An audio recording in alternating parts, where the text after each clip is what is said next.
Hello, hello, and welcome to Grimlight Games, where today we're going to be continuing on with our little project we've been working on. Obviously, still continuing our educational journey, learning new things, new ways of doing some stuff and things. And yeah, a lot's changed since our last stream, and I think probably it makes the most sense just to get everything up to speed, all right? So let's play this real quick. We'll pop right in, kind of show you guys what's going on. Let's let's do a full screen. That's just going to be better for viewing. Okay, what do we got going on here? So we utilized some scriptage to make it so that way when we're behind objects, we change the alpha. So just kind of helps us see our player character a little bit better as we're running around. You also may notice that our canopy layer to our tile map has this cool little parallax effect going on. It was very interesting setting that up. Did it in a way different than I've done before. We also learned how to build rule tiles, which are really freaking cool, just saying. And we also set up some animation so our water has a little bit of life to it, right? Lots of cool little things, oh yeah, also our bushes are destroyable now. So we've got some destructible objects. Now here's where we're picking up today, right? So we can see right here we've got an exit to our level, and boom, we are now in a new designed level. Of course, we can't see our player at all. The player does actually end up moving over, but he ends up not where we want him to. So that's what we're going to be working on today, getting it so we can cleanly transition between scene to scene. And core routine couldn't be started because the game object canopy is inactive. What? I don't know. Canopy's active. Maybe it's scene 2 that it wasn't. Oh, it's also active. Interesting. So what the heck is that from?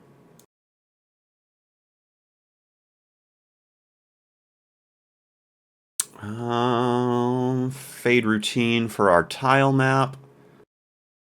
But it's not inactive. Okay. Not sure what that was all about. Let's clear this up real quick. Just see if that pops up again. No, I wanted to change play focus. All right, so it didn't pop up in that. There we go.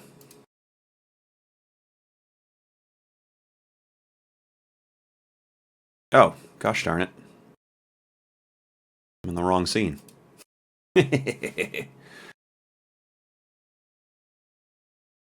Okay, player controller has been set. That's right, because we have debug set.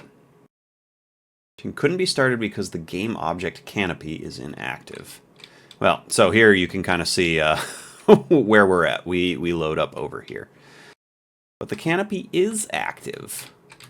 Let's see if I can break through. No, we can't. Okay. Well, let's just work on that. We're spawning correctly in the same place over here by our area entrance. I think what I'd like to do is on this area exit game object, I'd like to have a child game object that I'm just going to call area entrance. Okay. So we'll set up an object on there. Area entrance. Booyah. And on that area entrance, you guessed it, let's go ahead and create an area entrance C#.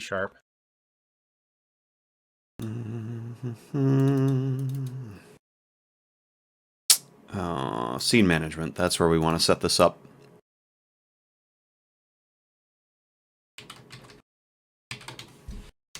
Boom. We'll let that compile. We are liking the new setup. It's working pretty well. Totes happy.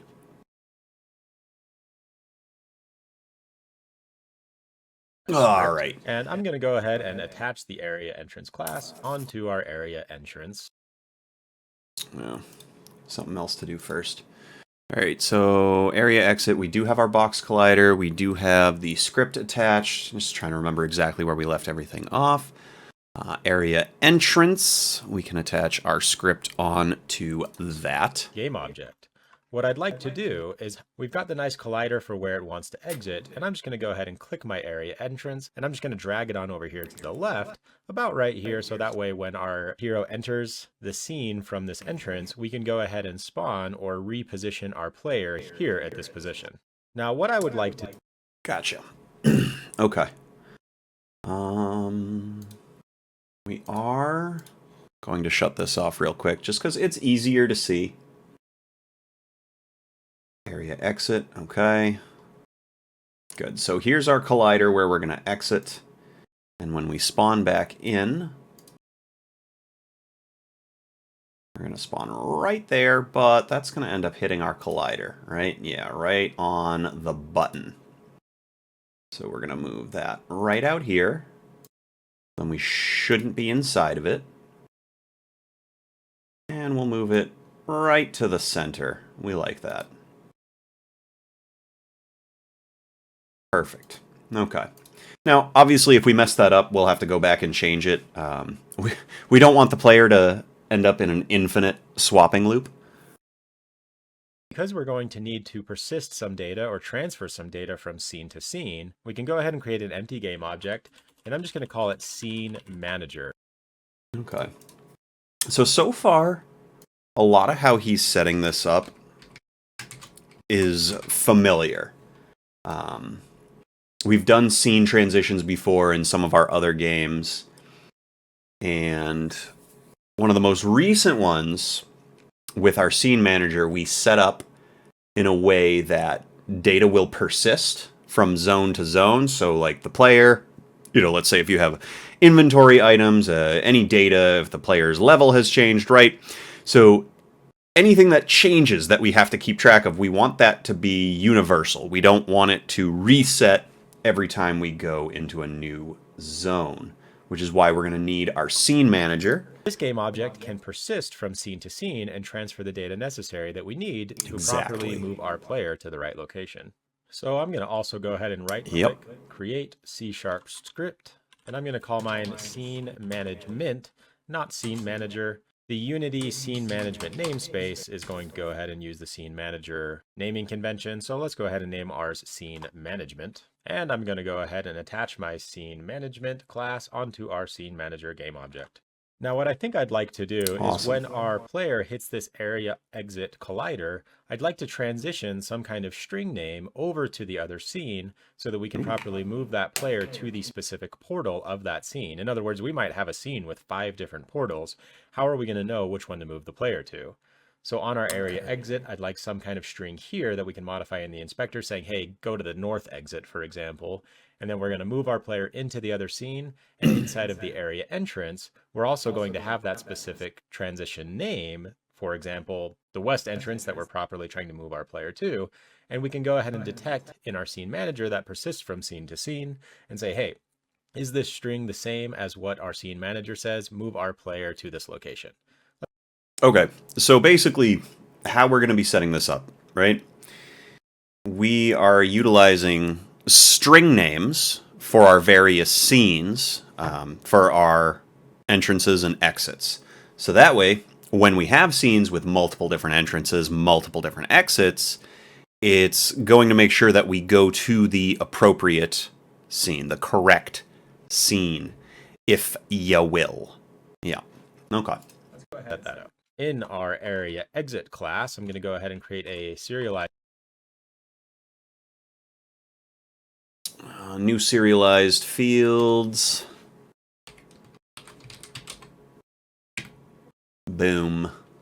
Field, private string, and I'm going to go ahead and call it the scene transition name. And in our area entrance class, I'm going to go ahead and do the same. I'm going to go ahead and create a serialized field.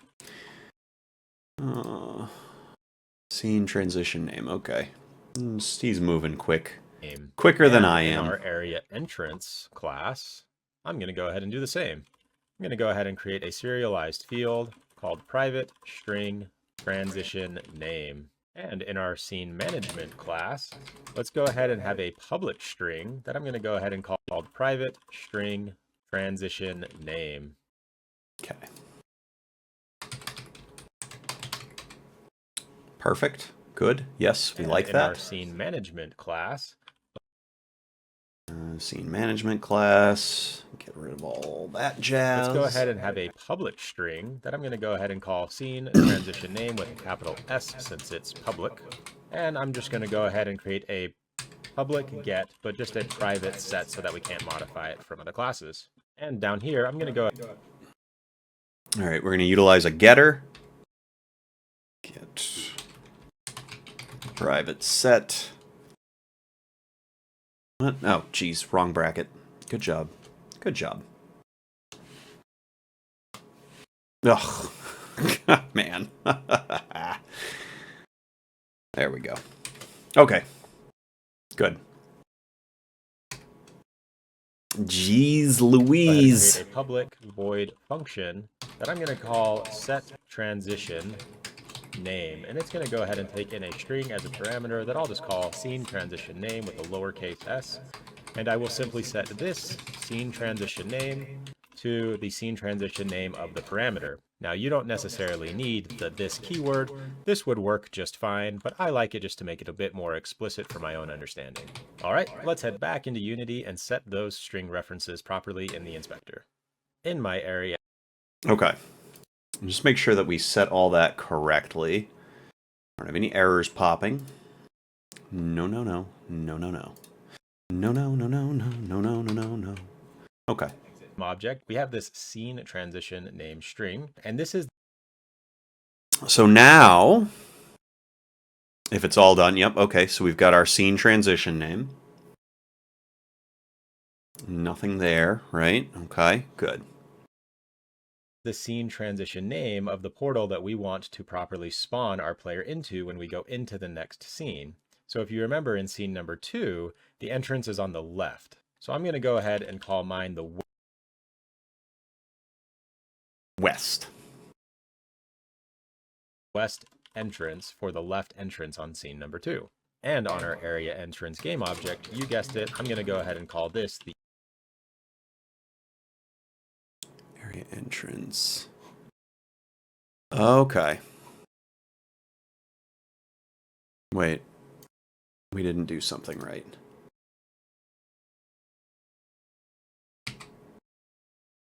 Was it because I didn't save that? Alright, well, we just saved all 3 of those.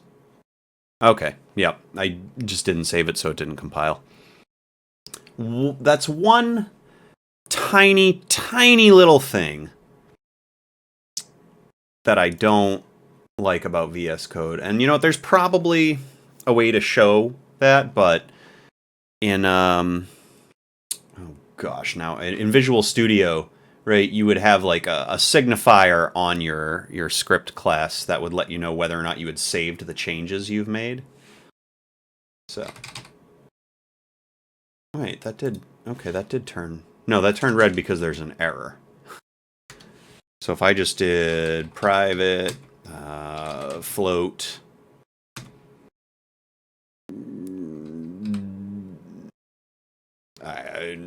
duck, an F. No, we have, what did I mess up there? Is it supposed to be capital? No, that wouldn't make sense.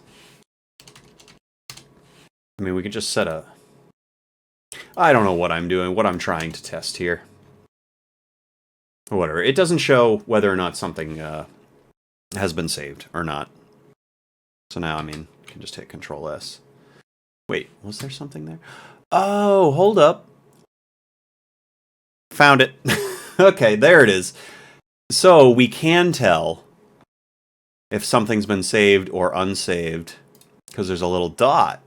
Interesting. What did I change here? So now that's saved. Now that's saved. Okay. Interesting. Very interesting. Huh.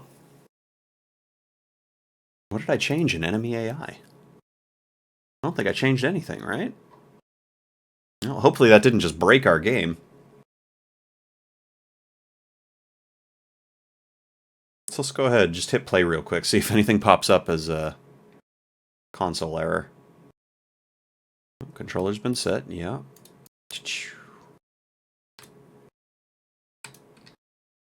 Okay. That's all still working. Alright. Nope, we didn't break anything. Thought we might have for a second. Oh, okay, so we've got our entrance now, and we know that this is the east entrance. The east entrance, for when we want to come back to this scene. And Perfect. what I'd like to do is go ahead and make this area exit a prefab. Aha! Pre-fabulous. Okay, so now our area exit is a prefab. We can pull as we need. It's got the entrance attached to it, and all we have to do is change the data points. Perfect. Easy. Prefab so that we can use it as often as possible. I'm going to go ahead and clean up my prefabs folder just a bit. I'm going to go ahead and call this scene. You know, I really appreciate his approach to organization.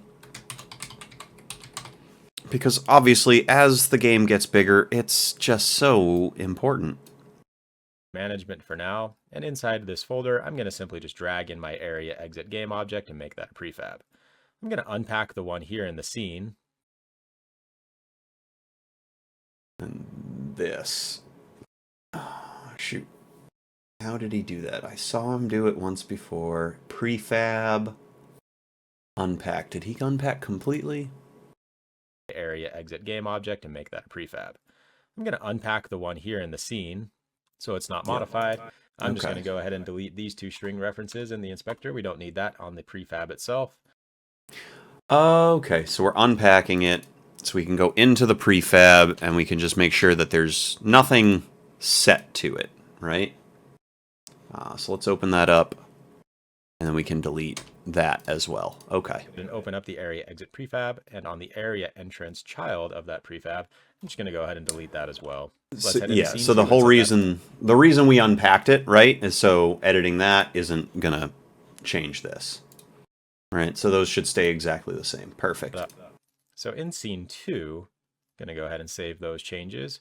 I just want to drag that prefab into my scene. Save scene 1. Always important to remember, save your scene before moving into a new scene. And bum. Gonna turn our canopy layer off just so it's easier to see. So I'm gonna go ahead and drag. Yep, okay. We've got an area exit here. Doesn't need to be way over there. We could probably change that in the prefab as well. Let's go ahead and actually make sure we do that. So in the prefab, I'm just going to go ahead and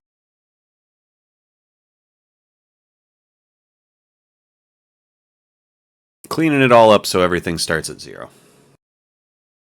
Perfect.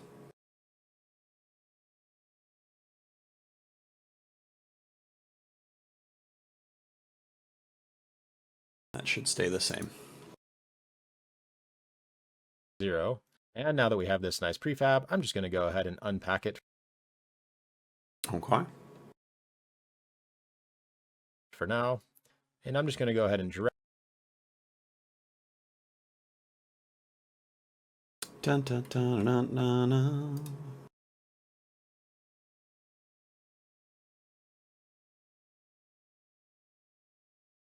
And because everything's all set the way it is, that should just kind of fit nice. Perfect. And then take the area entrance right smack dabble there. A little yabble dabble do ya. Drag this all the way over here. Disable my canopy so I can properly see things, and edit the collider as such. That way when our player walks over to the left, we can walk over back into scene 1. Going to go ahead and open this up, and on the area entrance, not sure why I'm going to move that he over edited to the his right because I collider. want my player to spawn about right here. And on our exit, what scene do we want to load? We want to load back into scene 1. What transition name do we want to load into? We want to spawn. Okay. Area exit. Scene to load. So when we enter into this zone, we want to go back to scene 1. And this is scene transition name. This will be our west exit. To the east entrance of. No, because it takes us to the east entrance. Right. And this was going to take us to the west entrance. No. Yes.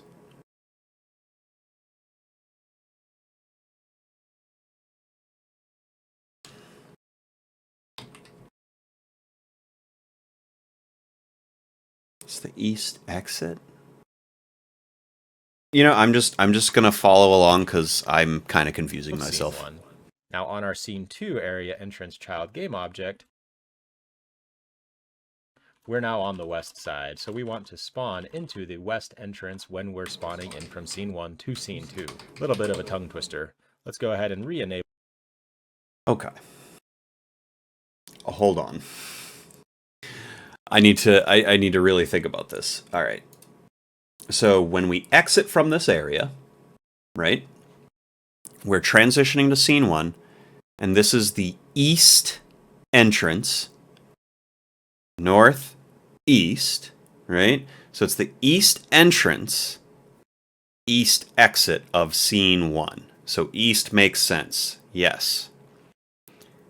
Then the entrance here, this is our west entrance because we're coming in from the west side. So if we go back to scene 1 and we look at our exit again, it is the west entrance, which is what we named the area entrance, right? Because that's where we're transitioning to. But then this entrance should be the east entrance. North, east, south, west. Okay. Woo! You know, I remember when I was messing around with scene transitions before, that this was, I don't know why, but for some reason it's a little tricky for me.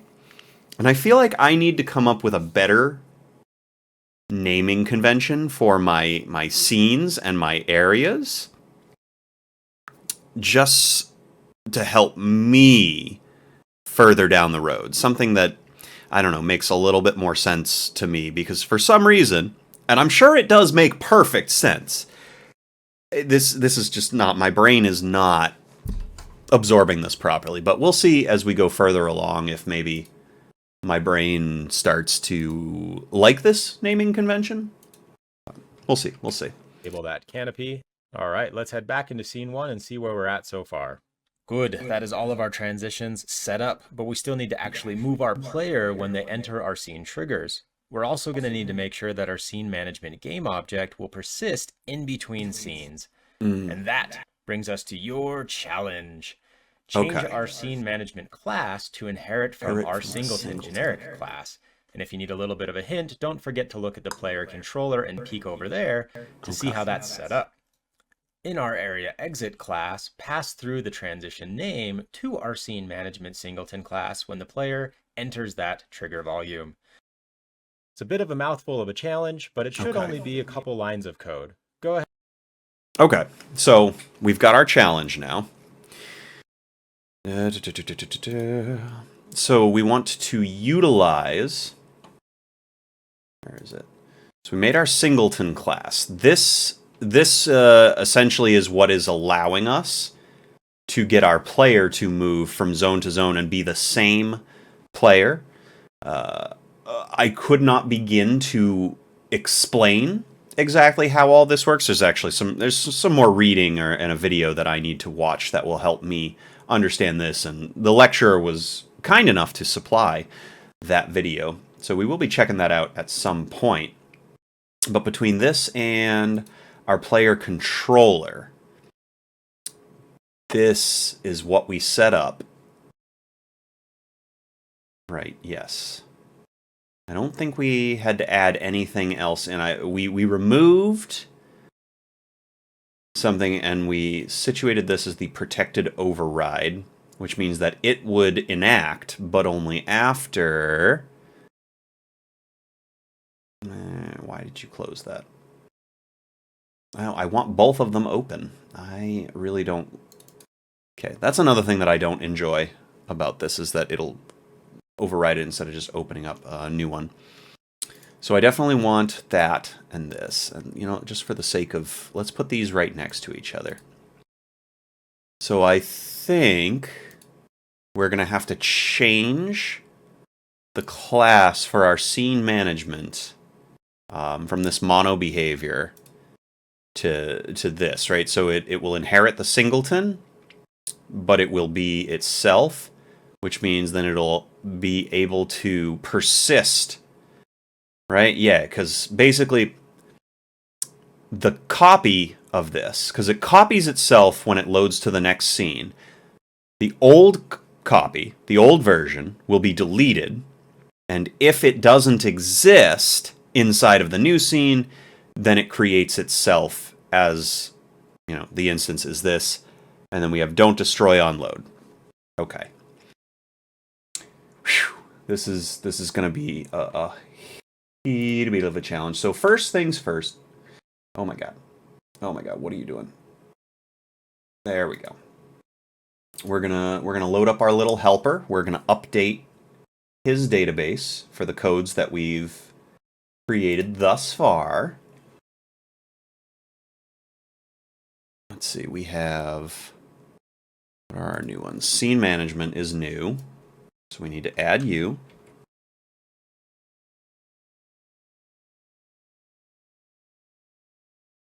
Area exit is new.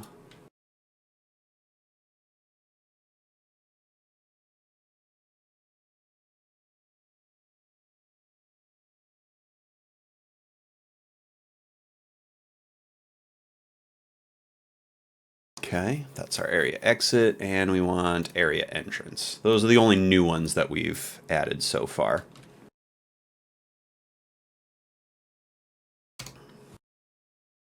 Okay, so database is updated. Now, let's look at our challenge. Our challenge is to modify our scene management class to inherit from the singleton class.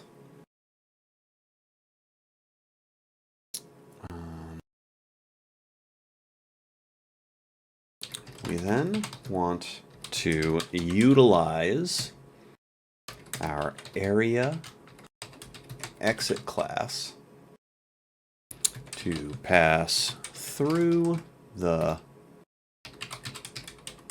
transition name to our scene management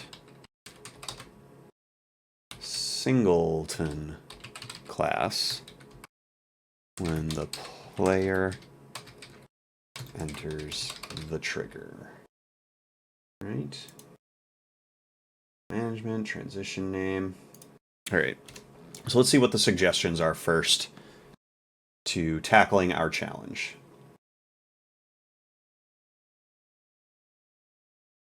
All right. So our first step, we want to make scene management inherit from singleton scene management. This will make it a singleton, ensuring there's only one instance across scenes. Perfect. Next, we're going to modify our area exit script to set the transition name. We'll use scenemanagement.instance.setTransitionName scene transition name to set the transition name in the scene management singleton when the player enters the trigger. Okay, so first things first, let's check out our scene management. We want to change this up here. Do I have to change anything up here? No, that stays the same. So let's get this situated. Singleton, and then it retains its name. Scene management. Yes. Okay. We still need our getter and our setter. And does any of this change? Public, void, set transition name, string, scene, transition name. This dot scene transition name equals scene transition name. That should be fine. Right? This shouldn't be a super complicated amount of code. So that's fine. We now have this set to inherit. So now we want to mess with our area exit. Okay. We're using our scene management. That's good. We don't need to change anything in the class here. Our serialized fields are fine. So let's look at what we've got going on here. If other.gameObject.getComponent, player controller, scene manager.load scene, scene to load. So we need to add a line of code to this. All right.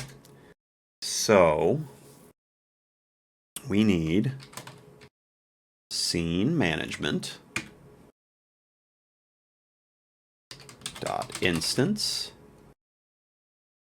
dot set transition name, and then this will be the scene transition name. Yep, okay, good. And I think that's it. Right? Because this will set the transition name in scene transition, which set transition. Scene transition name equals scene transition name. Because this is a singleton, this will persist. Yes. Right, because let's look at this for a second.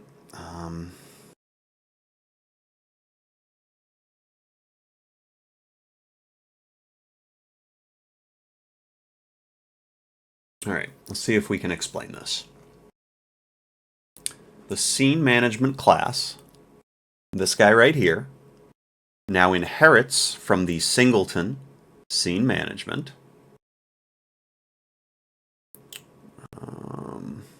So this can be accessed anywhere, and it will retain its state across different scenes, as it will be stored in here.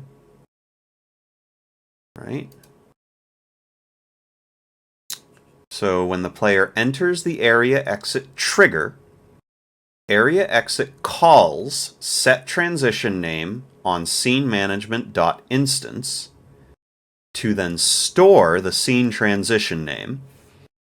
This value, or this string, because it's not a value, can then be accessed in the new scene to manage transitions as needed. This setup should allow seamless passing of transition name to the scene management singleton when transitioning scenes. Okay. So, let's see if it worked. We'll let all that compile. Okay. So now in theory, we want to be paying attention to over here. And if everything's set properly, we should actually be able to just go back and forth now. All right, we've got our don't destroy on load.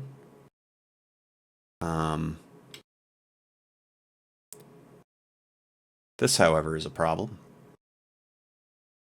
Well, no, it's not a problem. I'm just being silly. Because our camera is still focused on our player. Yeah, okay, good. That's what we want. Now, that being said, once we go to the new scene, I don't think we've set up our camera. Boom. Okay, so we're over here now. Don't destroy on load. Player, scene manager. Okay, so our scene manager did persist. Good. We wanted that. Obviously, we're still stuck. And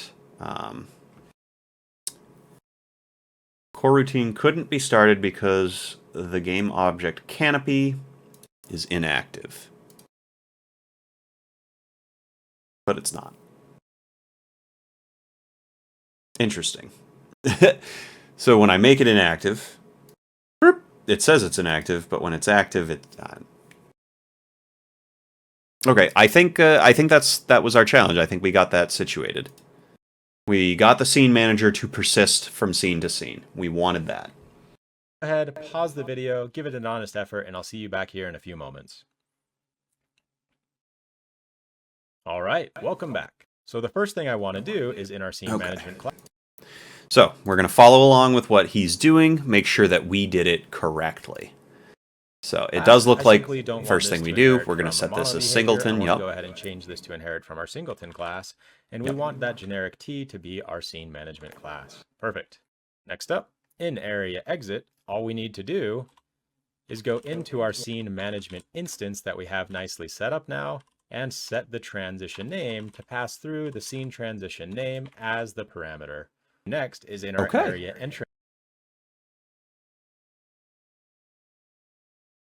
Oh. Okay, so there is you didn't say anything about setting up the area entrance, you silly instructor. We just need some way to check that if this transition name matches the same transition name in our scene management class, then we need to move the player to this game object. So in start, I'm going to go ahead and do exactly that. I'm going to check if this transition name. Okay. Oh, cool. That actually saves a little bit of time. Private void start if transition name. All right, so this is where we're going to create our check to get the player to actually move to the correct spot. Equals our scene management instance dot scene transition name, since we set that up as a public getter. Then we just want to move our player controller instance dot transform dot position to this. Okay, so we're just going to move it. Perfect. I do want that tabbed, though.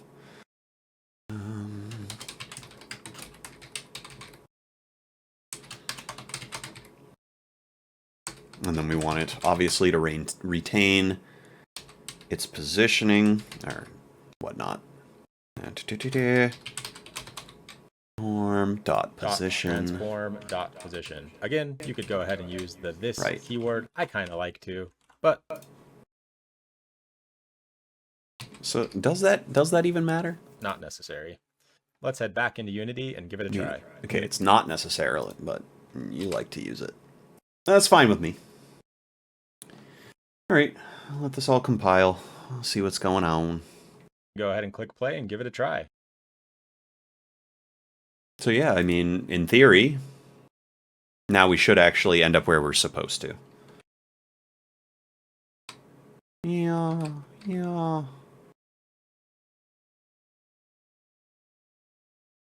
Would you look at that? I mean, our camera still is not correct, but... Aha! But now, our camera should be correct. No! Okay. So, our camera is tied to the object, but the object's technically getting destroyed when we move from scene to scene, right? So, going back to our first scene, our camera is no longer tied to our player object because it's a brand new object. Well, not brand, but you get what I'm saying, right? Hopefully. I get what I'm saying, and that matters. Fingers crossed. All right. Perfect. We seamlessly transitioned from scene 1 to scene 2. Let's go ahead and try to head back into scene number 1. Look at that. We are in business. But stating the obvious, you can see our camera controller isn't properly rigged up. Let's go ahead and address that in the next lecture. Well done so far. We started because the game object tree 4 is inactive. It only happens on scene 2. Right? Hold on, I wanna check that out real quick. Because the awkward thing is that it's working.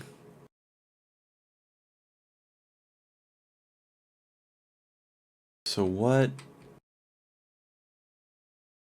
No, that tree's working correctly. It's not giving me that weird error. Okay. So it was this side, right? Now it's doing that canopy thing again.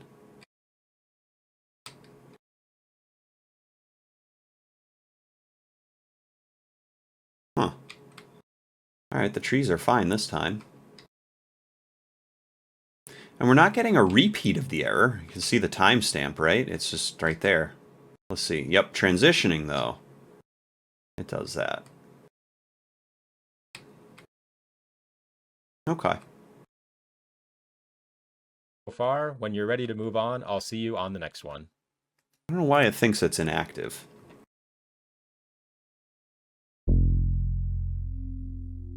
Alright, so now we're going to set up our camera controller to persist and follow. Next is get our camera controller rigged up so that it's following the player still when we transition from scene to scene. The first thing I'd like to do is go ahead and create an empty game object.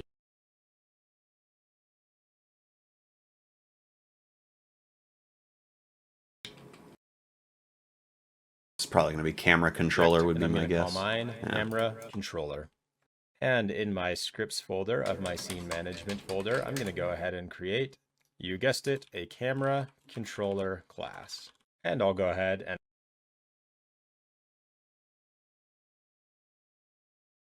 and we're probably going to be doing just about the same thing.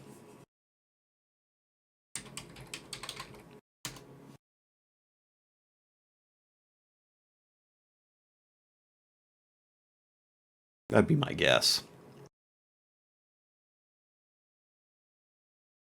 and attach that to our game object. And I'd like this camera controller to only be a single instance, so let's go ahead and... Yep, okay. It's very, very similar. Where did we put it?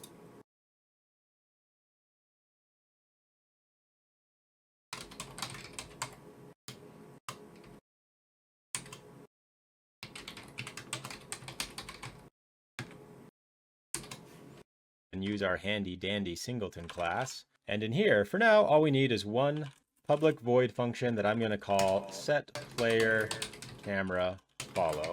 And just like everything else in Unity, we can go ahead and grab that Cinemachine virtual camera from the game object that it's attached to as a component. But we do need to import the Cinemachine namespace. So I'm going to go ahead and at the very top, fill in that namespace as using Cinemachine. And at the top, I'm just going to store it in a private variable called Cinemachine virtual camera with a lowercase c. And once this function fires, I'm going to go ahead and set our Cinemachine virtual camera to find the object of type in our scene as the Cinemachine virtual camera. Okay. So, we're going to set it.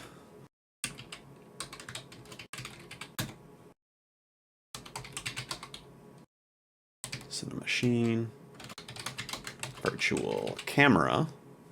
All right, so we set, but now we need to make sure that we find.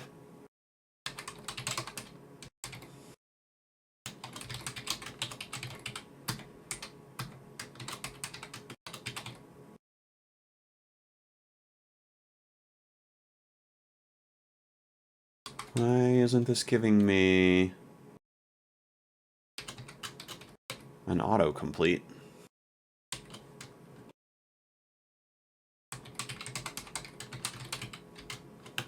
That gave me an autocomplete.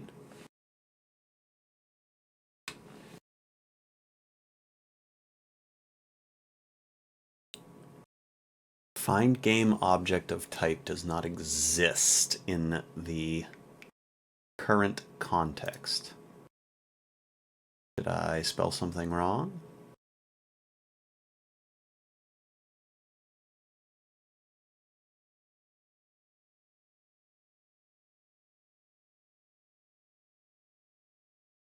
No. Since we'll only ever have one of those in all of our scenes. And when would be a good time to fire this? Well, I would imagine when we enter into a new scene, and I think a good place to do it would be in our area entrance class if the transition name matches, since that will only also ever happen one time. So because we have that singleton, I can simply go into our camera controller.instance.setPlayer camera follow and fire that function. Now we're not. Okay, so then that should fix the error in the other one, right? because now it will exist.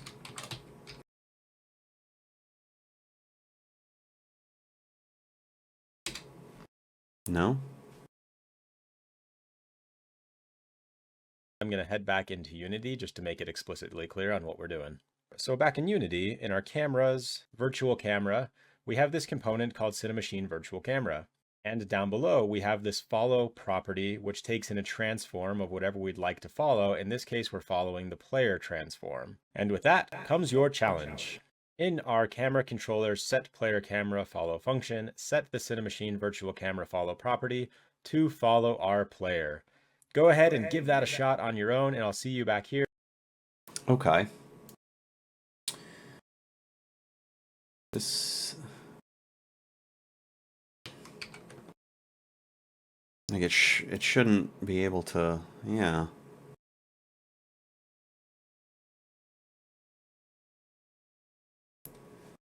Cinemachine Virtual Camera.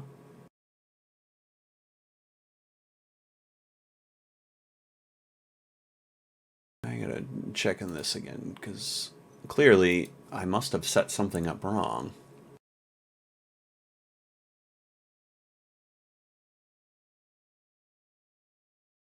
I have this using Cinemachine.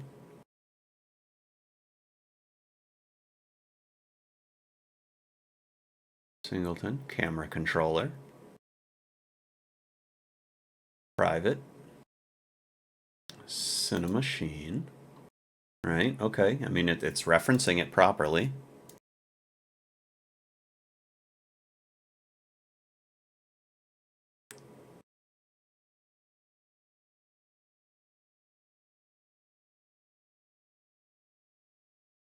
What? Oh. I'm a doofus.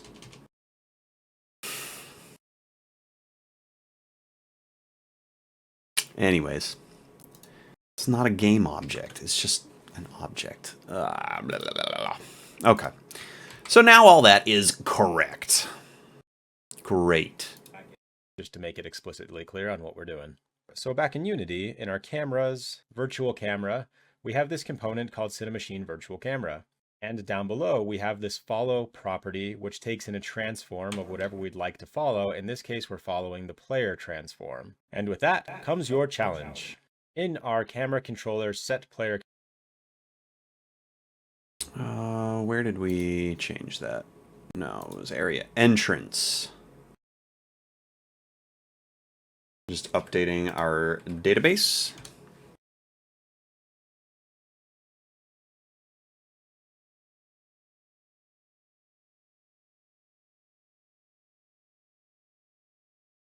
Oh no.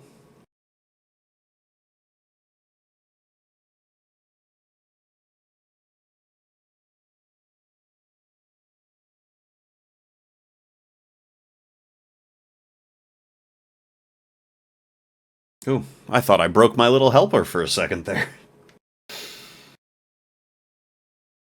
That would have made me very sad. Okay. And then it now uses the transition name to check against the scene transition name. Dude, you should have already known that.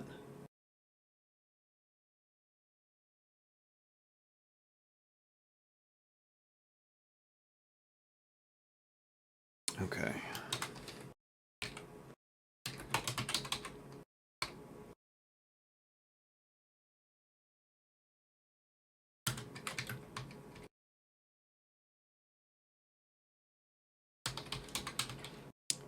Lines. Our camera controllers set player camera follow function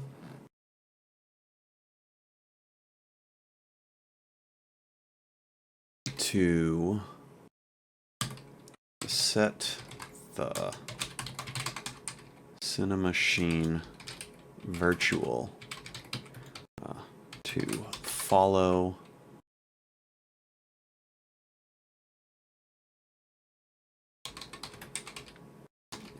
property to follow our player. So the reason we have to do this through scripts is because with the object being destroyed and then a copy of it being placed, we need that new copy to take the place within the camera controller, so that way the camera will continue to follow it. Right. Okay, so we want to modify the set player camera follow function, which is inside of our camera controller.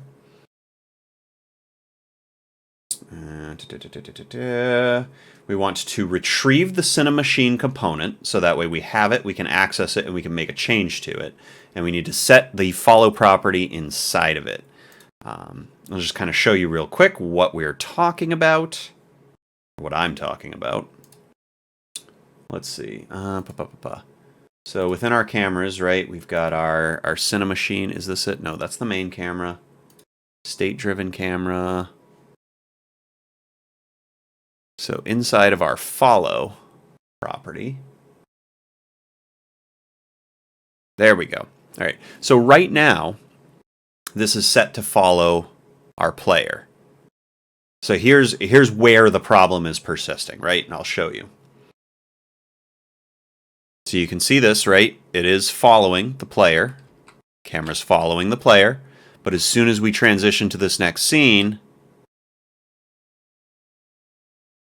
cameras, virtual camera, follow, none. No follow is happening anymore. Okay? Which is why the camera's not following. So we come back to scene 1.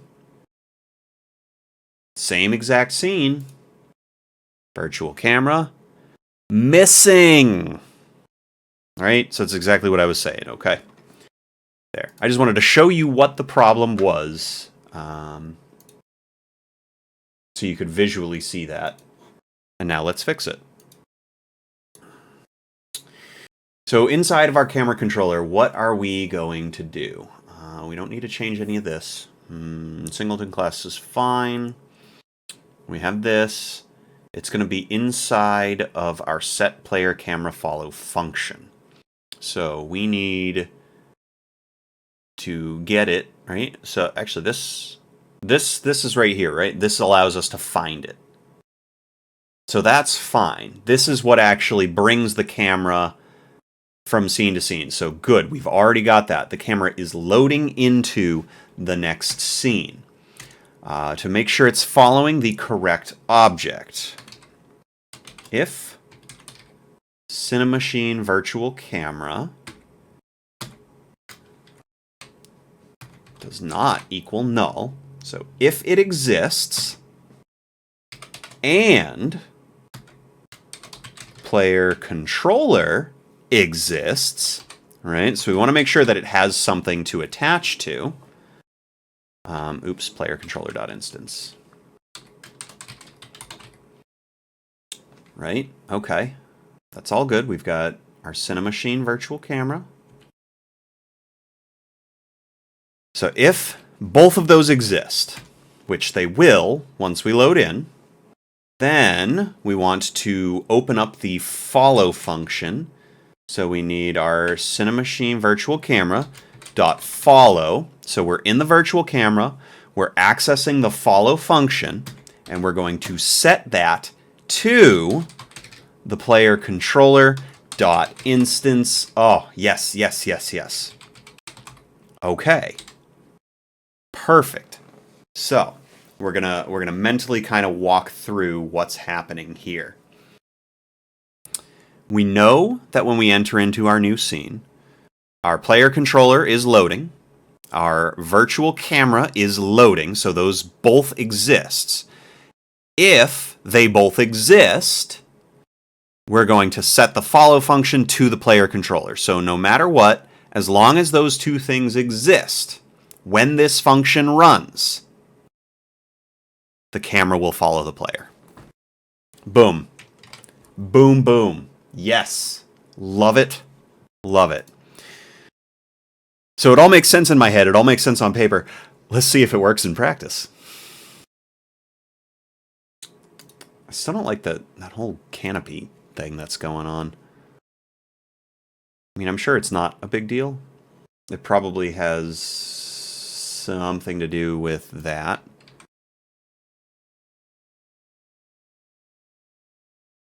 Oh, baby. Look at that. Would you just look at that? Oh, and there's no transition there, so we can just keep on keeping on. Do do do do do do do do do do. Back to our first scene. Is our camera fall? Yes, it is. Oh yeah! Haha. Now check this out. Right? We just killed that enemy. Let's get him to respawn. Hey, look, he's back. Haha. So, if we wanted to make it so that way our enemies respawned on a timer as opposed to the scene being loaded, we simply have to make sure that the enemy's respawn is built into its own object and or prefab that can persist from scene to scene and keeps the timer going. So that'll be something to explore down the road if we want the player to be able to respawn enemies in a scene. Like maybe that would make sense for making it easier to farm and or grind some kind of material or a drop. But also if we wanted to discourage target farming, we would obviously want it so that way there was a persistent timer that carried over. Camera follow function. Set but no, this is great. I feel good. I'm to follow our player. I'm feeling much more confident with what I'm doing. All right. I mean, obviously, I'm still following along with a guided lecture in which all of the steps are being done. Obviously, I'm also using an AI bot to help me with my learning. But I feel like I'm finding it easier to explain what it is that's happening, how it's happening, why it's happening, and just kind of tying all the pieces together. And now, something that I had to wrestle with at first, be like, oh, you know, using an AI chatbot to help you code, help you script, that's cheating. Well, riddle me this. I can ask a chatbot to keep a running log of all the different scripts that I'm writing. So that way it's almost like I've got a little assistant sitting next to me that knows what I've written inside of my game. And then I can ask it questions to help me build code. Would I not be doing the same thing, just in a much more long, drawn-out process, by Google searching what it is I'm trying to do and trying to find someone who explains it, a person, if you will? So, my argument is that utilizing the chatbot in this way is going to help me learn much, much faster, because I don't have to sift through tons and tons of things that are not relevant. And of course, at the same time, as we've seen before, the chatbot's not always going to be right about things, which means we're still going to have to logic through it, right? And having that little assistant there where we can be like, okay, this worked, but this didn't, we can break down further. You know, what are steps to approach this problem at? So that's just, you know, that's my take on it. That's my 2 cents. I feel like it is helping me expedite my learning curve. And also being a solo indie game developer, it's going to help me develop at a much faster rate. So yeah. In our camera controller, all we need to do is go into the Cinemachine, follow property, and set it as our player controller. So we can just go ahead and...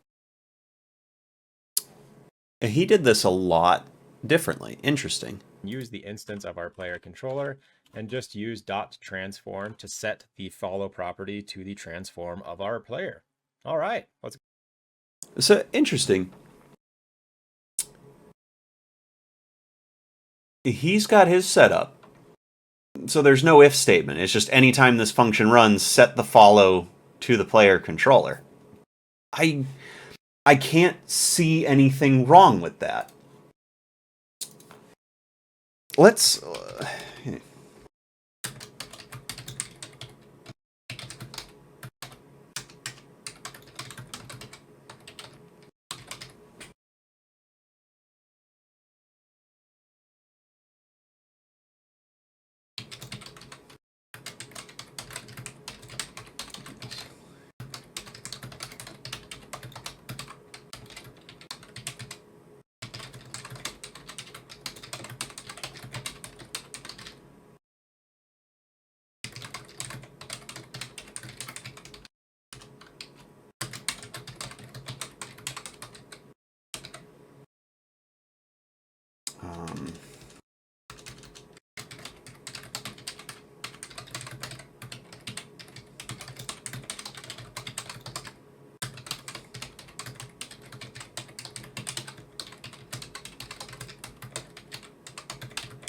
Is it superfluous?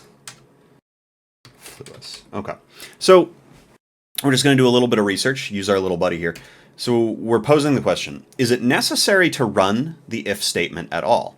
Could we not simply set up the function to just always set the follow to the player controller when the function runs? Would keeping the if statement in place make the function more secure and less likely to break, or is it superfluous?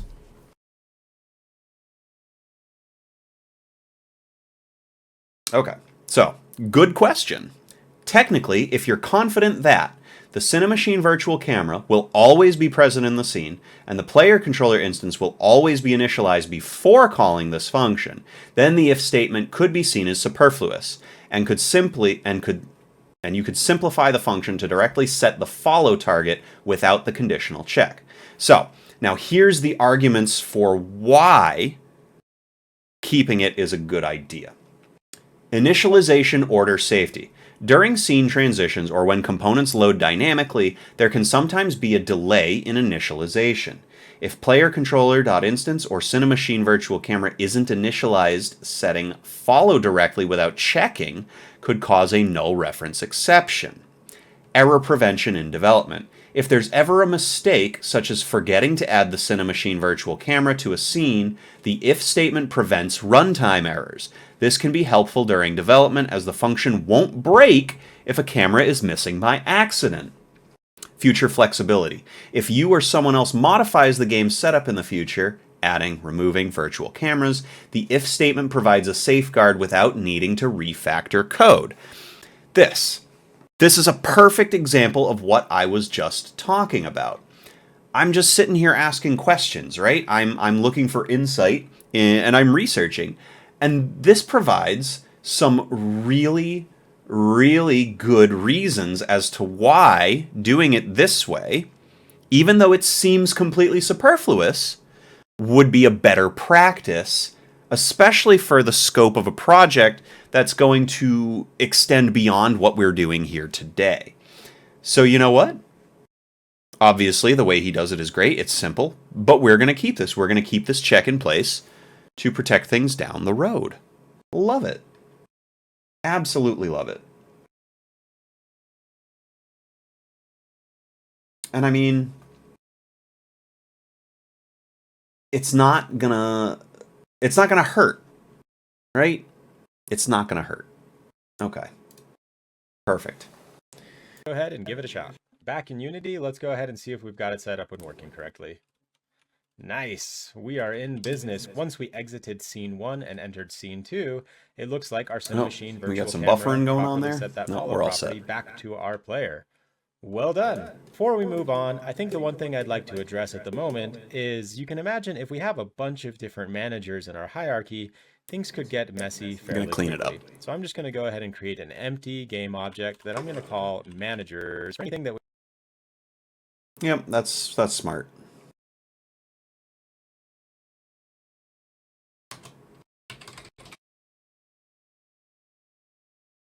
Managers game object. from scene to scene. I'm going to throw in my scene manager and my camera controller into that manager's parent object and just have these as two child game objects to our manager parent.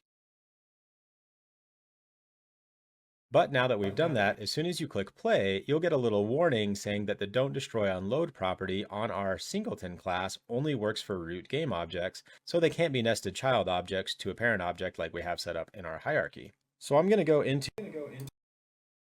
Interesting. our singleton class. Okay, so we just need to clean that up real quick, and that'll be fine. What I'm going to do is I'm just going to say if this game object does not have a parent transform, then don't destroy on load this game object. If it does, it's never going to go ahead and fire this don't destroy on load. But that's not going to quite get us there considering this manager's parent game object doesn't have the singleton class attached to it. So potentially a bit of a hacky way, but the way that I like to set this up, I'm going to go ahead and create a new C# class, and I'm just going to call it base singleton. Okay.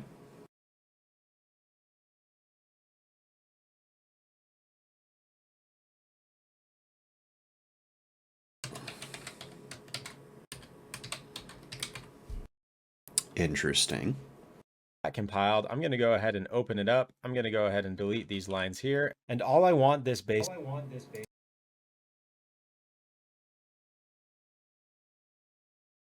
singleton class to do is inherit from our singleton class. That way we can attach this to any game object that we want it to persist from scene to scene, even if it doesn't have any logic directly inside that class. So heading back into Unity, I'm going to go ahead and flick. That's freaking simple. Huh.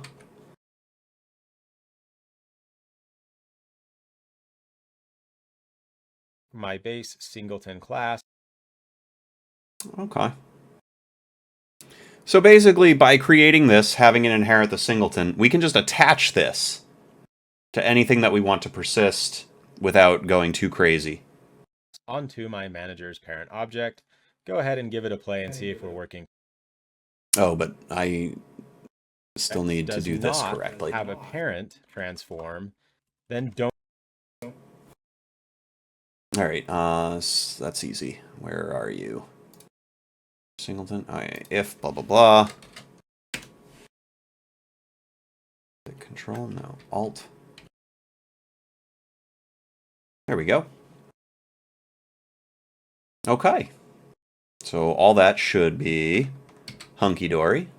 We're all set up here. Good. Recompile.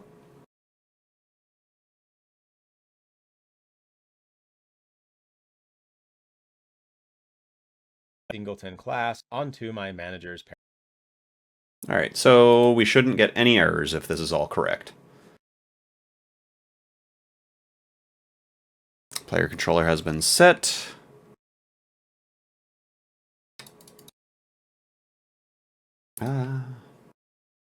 We're still getting that canopy is inactive thing, even though our canopy is not inactive.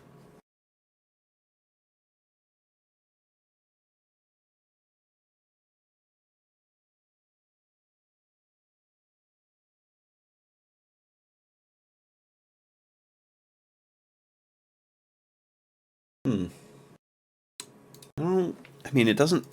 Everything seems to be working, right? So, I mean, is it a big deal?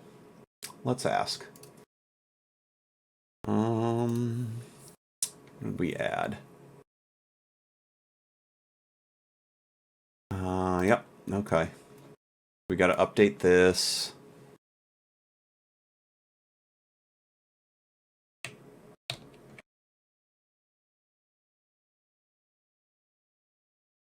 Good. And then base singleton is the new one.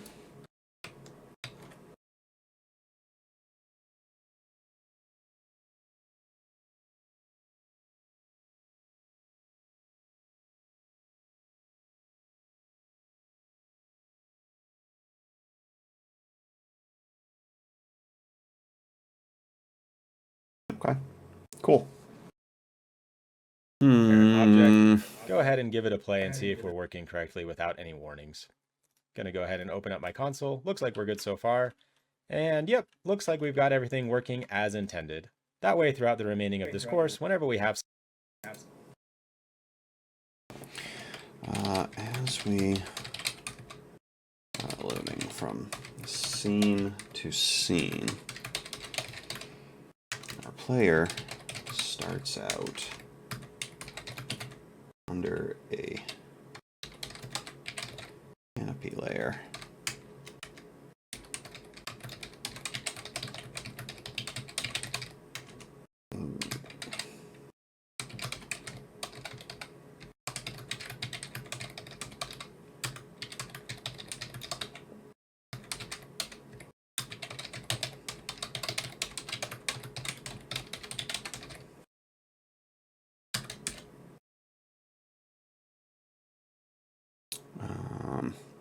Oh.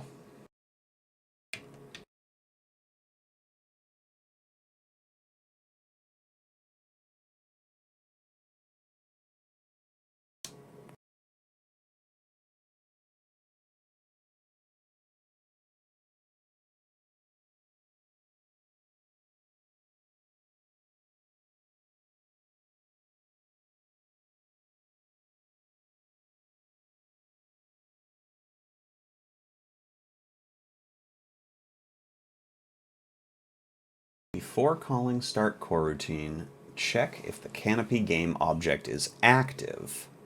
If it isn't, we can avoid starting the coroutine. Hold on, let's see, which one is that? That fades it back? On trigger exit.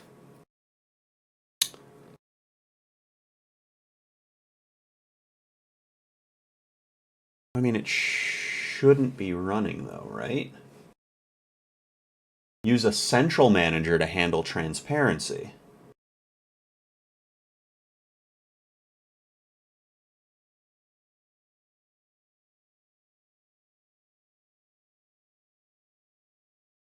Ah.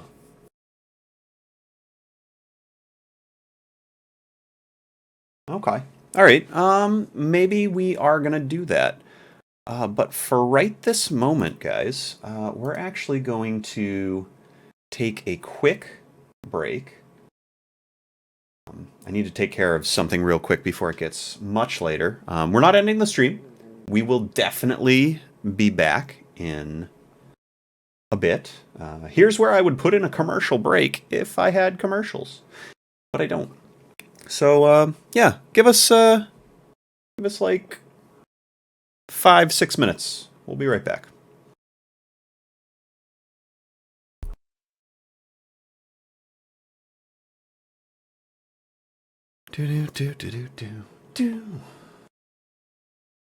Perfect. Okay. So let's see. Is this something that we want to do?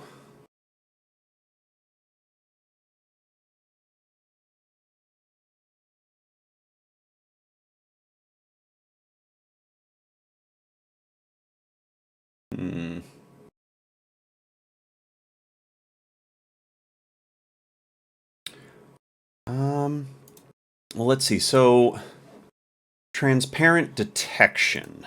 What do we have that attached to? Is that straight up attached to our canopy layer? Okay. It is. So in theory, we've got to make it so that goes into every single one. So, well,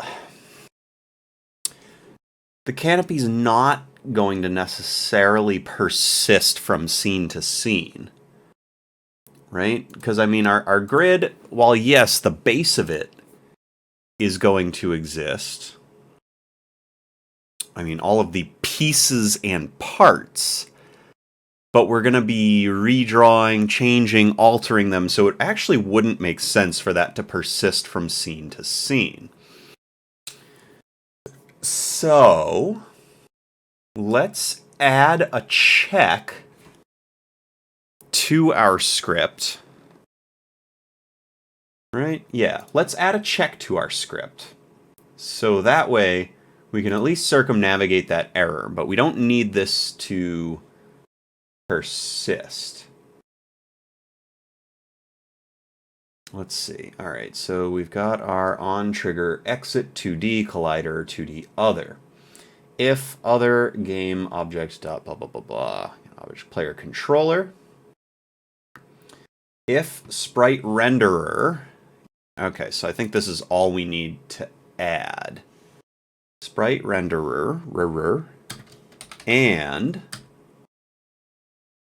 game object dot active in hierarchy. Okay, so if it's active, then start coroutine, fade routine. Oh, you know what I bet's happening? It's the order. So technically the game object hasn't loaded yet, which is when this is trying to run. So yeah, so this check should clean that up, plain and simple. And we just need the exact same one. Okay. All right, in theory, that should fix everything. But I think what I'm most excited about is that I actually understood, or at least I'm pretty sure I understand, why that error occurred in the first place. Right, because everything's loading.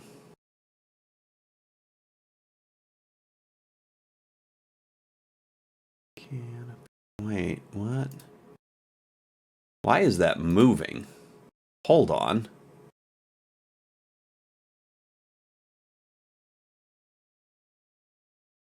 Right. Oh, all right. It's moving because of the parallax. It's not actually moving. I mean, it is. Okay. All right. Well, at least we got that taken care of. So that's moving because of the parallax. All right, as we go through. Aha! So that stays. Yep, that's still working. Okay. Okay. Perfect. Yeah, so it's exactly what I was saying. So the game object has not loaded yet before it's checking, which is why that's created the issue there.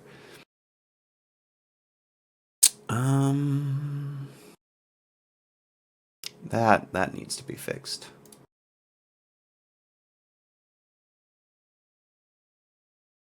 All right, we're on the canopy layer. Good, just making sure.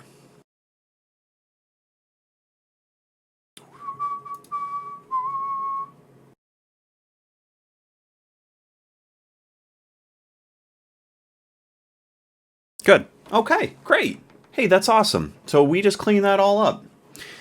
Let's see. How much time do we... Oh, we got plenty of time. So I think we can actually wrap up this section today.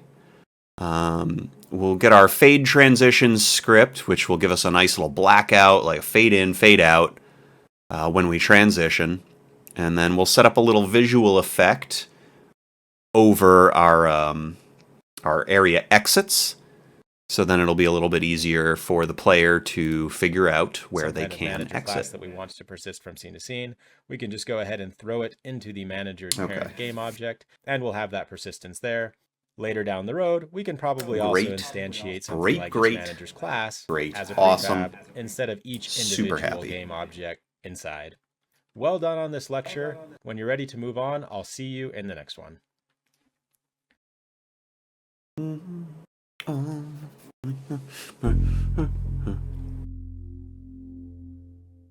Hello, friends, and welcome back. I think that's going to be our goal for today. We're just going to wrap up this section. We get a nice fade to black and then fading it back to clear when we enter into the new scene. Let's go ahead and get that rigged up. Now on the left in our hierarchy, we don't have a canvas brought into the scene yet, so let's go ahead and do that. I'm going to right click UI, find my canvas, and go ahead and create. I'm sorry, say that again? I think he's talking about just a UI canvas. Now on the left in our hierarchy, we don't have a canvas brought into the scene yet, so let's go ahead and do that. I'm going to right click UI, find my canvas, and go ahead and create a new canvas, and I'm just going to rename this canvas as my UI canvas. We can go ahead and leave the event system as is for now, and inside my canvas, all I'm going to do is just go ahead and create a blank image that I'm going to call fade image. And I'm going to go over here to my rect transform in my inspector, give that a click, and while holding Alt, I'm going to go ahead and click this. Okay. Right. Okay, we're going to lock this to something here, so that way it stretches all the way over the canvas. And a little bit more down below in my inspector in the image component. Perfect. I'm just going to go ahead and change my color to a really, really dark, sort of darkish blue color. I like this one right here. I think that'll make a nice fade to black color. And all we're looking to accomplish is we're going to write a custom script.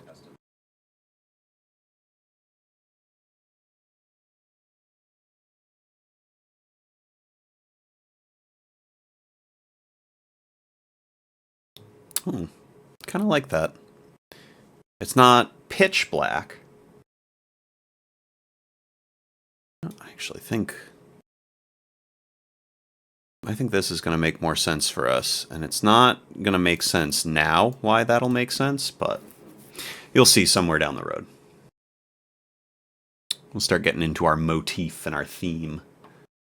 That when we exit and enter a new scene, all we really need to do is fade this Yeah. alpha transparency back and forth so we get this nice clean fade.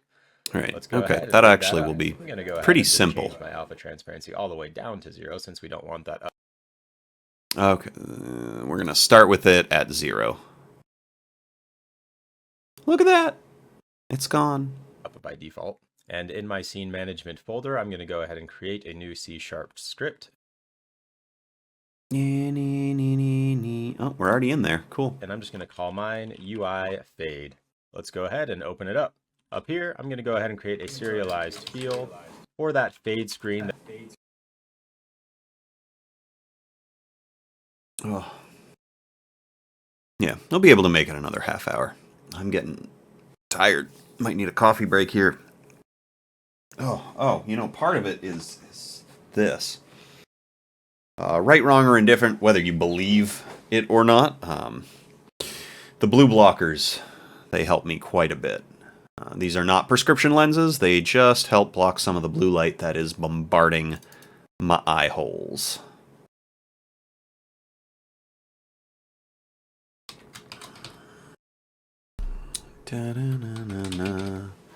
That we just created that we can drag in. Looks like we need to include the Unity Engine.UI namespace, so we can go ahead and grab that image. So private image fade screen, we can go ahead and make sure we drag that in the inspector when we get back. And I also want a private float called fade speed. Why did we get plop, plop, plop. This will be our fade screen. And then... Nope. Wrong one. Selection. There we go. Private. A flute. Fade speed. Glorious. We want our alpha transparency to fade all the way up and down as needed. And the way that we're going to do this is with a coroutine. So I'm going to go ahead and create that coroutine first. I'm going to call mine private, i.e. enumerator, fade routine. And all it's going to take in as a parameter is the target alpha of what we're trying to accomplish. That way we can use the same coroutine for both pardon me. in Jeez and almighty. out. We can just set our target alpha as 0 or 1, depending on what we need. So let's go ahead and do that inside of a while loop. And the first part can be a bit tricky. Oh All boy. we're trying to accomplish is we want it to fade until it reaches its target alpha transparency. Now it can be tricky because we want to avoid comparing two floats directly to see whether one equals the other, since one of those values is going to be changing every frame and there's a very good chance that they'll never actually meet one another exactly. Instead, we just want to check that they're close enough. So the way that I'm going to do that is I'm going to say, while it's not approximately with mathf.approximately, and if you hover on over approximately, all it's going to do is compare two floating point values and returns true if they're similar. Well, perfect. That's I'm exactly going to need him what we to need. re-explain that. And all we're going to do is check our fade screen .color.alpha transparency or .a, compare it to our target alpha of what we're trying to accomplish. And what we want to do is we need to change our fade screen .color of that image to a new color as we've done before. But because we don't want to change the RGB values, we can go ahead and grab those and just keep those the same. So fade screen color.r, I'm going to go ahead and just copy this, paste it a couple times, Control V, and I'm just going to change these values. I am going to have him go back and explain that first thing about the mathf and approximately, because my brain kind of was like, I could not. I mean, RG. We could have just copied this, but we're already most of the way there. .b, right? Yeah. Values to R, G, and B as necessary. And then we just need to change it to some kind of alpha float that we're trying to accomplish. So let's go ahead and set that right above as the float alpha. And we want to move that alpha also using mathf.move towards, which is going to move a value current towards the target. Let's grab the fade screen current transparency with color.a. We're going towards the target alpha that we're still trying to accomplish. And we're just going to do that by our fade speed that we set above times time.delta time. Perfect. That looks clean. So all we need to do next. Fade speed. Oh, delta time. Times time dot delta time. Nope. Capital time. Good. Okay. Okay. Looks good. The yield return something, but we don't need to return anything specific. So I'm just going to go ahead and yield return null. All right. I believe that should be set up properly. Next, we need a way to fade in and out. Okay. So. Jeez almighty. While mathf approximately fade screen colors alpha, target alpha.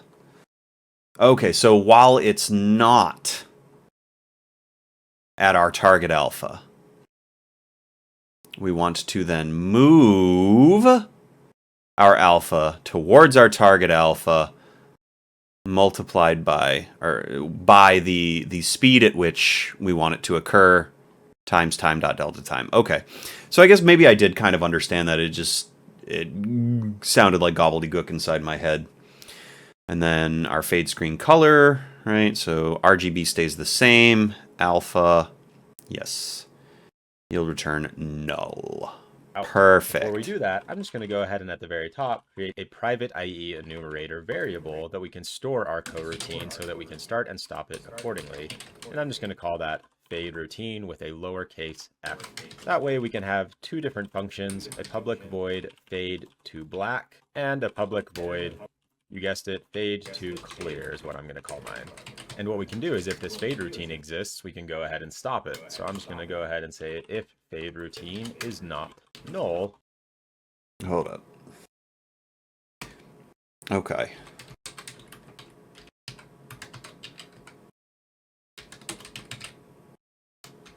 All right, I think I understand what's going on here.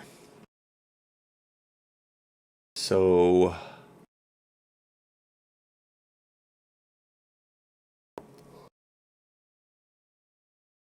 are these going to run inside of this?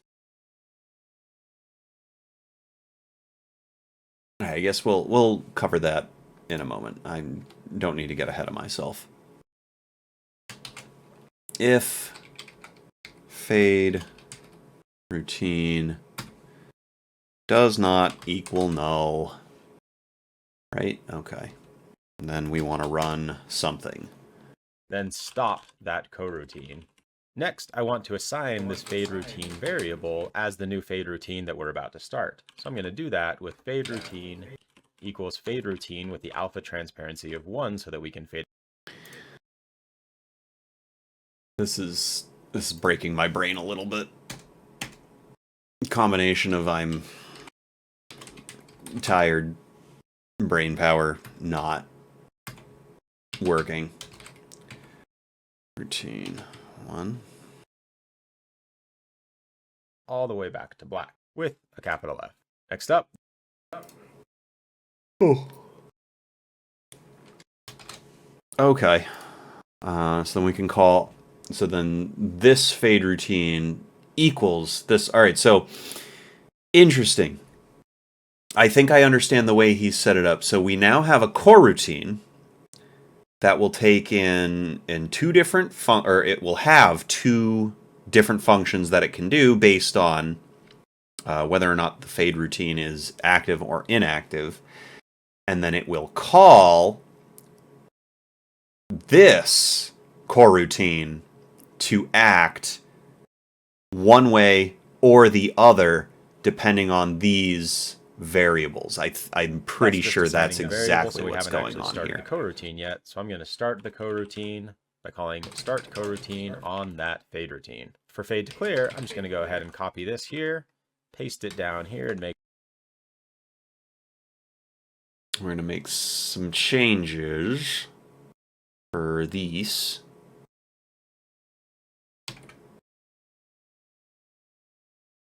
Sure, my indentation looks nice and clean. And all we need to change is change this 1 to a 0. Really? That's it? Okay, yeah, so based on whether we're doing fade to clear, fade to black. But then... yeah, right, I'm getting ahead of myself. We should have our UI We just have to call one or the other. Let's go ahead and fire those appropriately in both our area exit and our... Okay, yep, so then we're just going to call for those coroutines in exit and entrance. Area Perfect. Scripts. I think this is all set up correctly. All we need to do now is there's only ever going to be one UI fade. So as we've done it. Oh, we gotta make this our singleton as well. I'm not gonna lie, I like that word. What a singleton. A couple times before by now, let's go ahead and inherit from our singleton class. That way we can grab that instance as necessary. So in our area exit class, let's go ahead and in our UI fade.instance, fade to black. Oh my god, what did I just do? Hold on.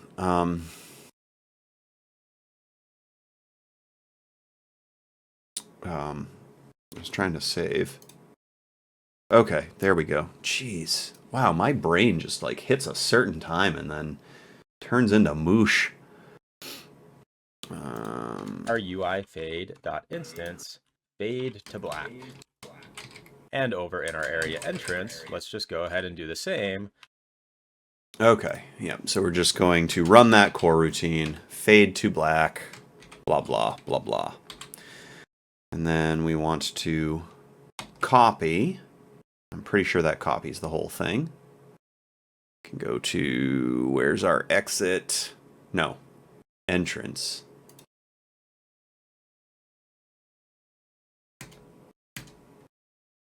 And this one will just be fade to clear. Boom. I'm just going to go ahead and, of course, call fade to clear. All right, let's head back into Unity and give it a try. And back in Unity, let's go ahead and make sure that our UI canvas object...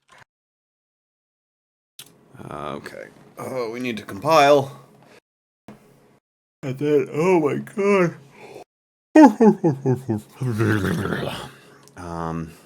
All right, UI canvas object. I think that's what we're looking at, right?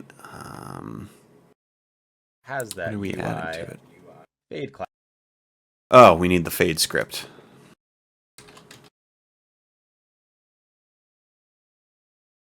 Fade screen. I believe that we're just going to do this. Class attached to it, and then let's drag in our fade image into the fade screen property in our inspector. Let's go ahead and click play and give it a try. Heading. Okay, all that is set. So, in theory, we fade.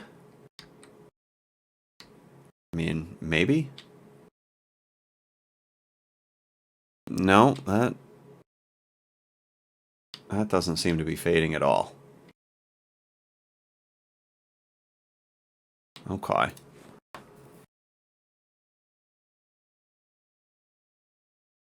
From left to right into the new scene.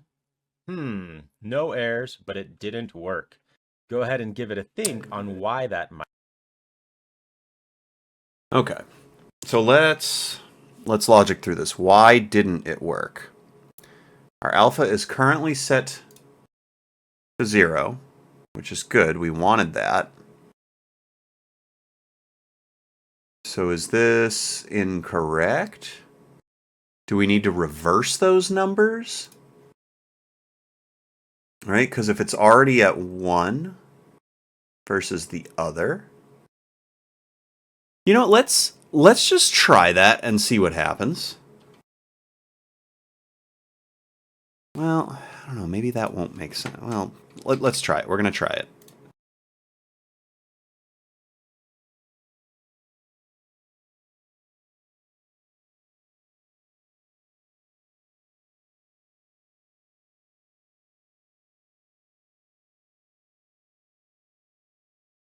Okay, so we have it working now, but not the way intended.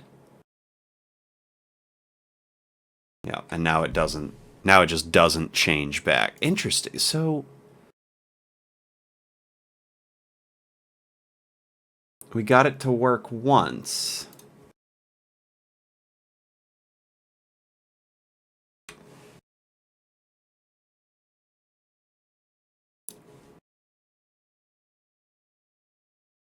So, I mean, like, in theory...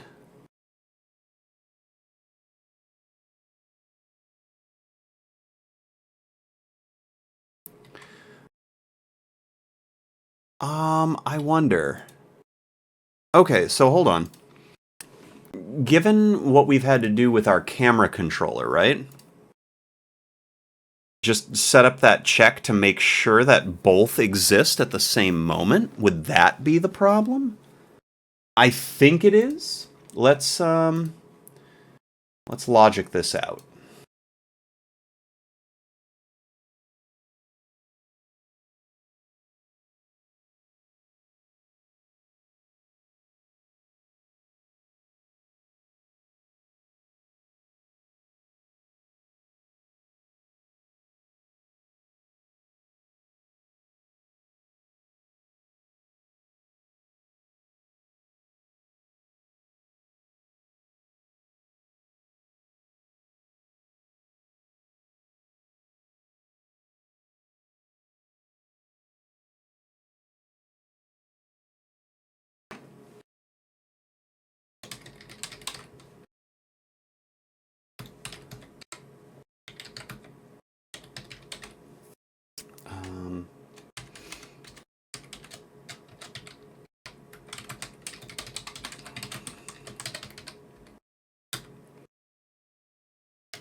Let's see what Mr. Robot has to say.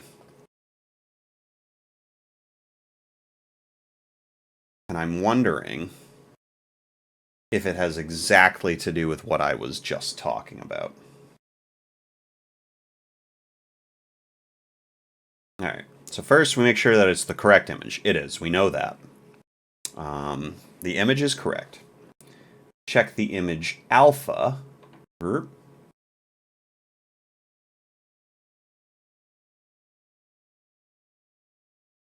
Alright, so we're going to go through each of these to see what our potential error is. So is it correctly referenced? Yes, we know it's correctly referenced because we set it. We also know it's correctly referenced because if we change those numbers, we can get it to fade in one direction and then just get stuck there. Okay, so we need to make sure that the initial alpha value of the image component matches the intended state. 0 for clear or 1 for black.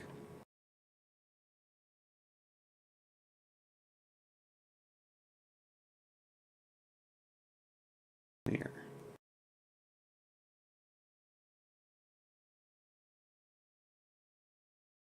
I think this is what it is. It's the timing. Consider adding a small delay in area exit before calling scene manager.loadScene scene to load. This gives the fade time to finish before loading the new scene. Okay, let's try that. That should work, right?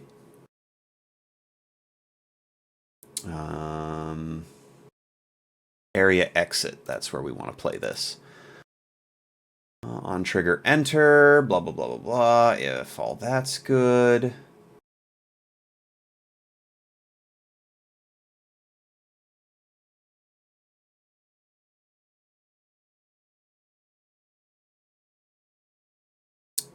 Okay. So let's try this.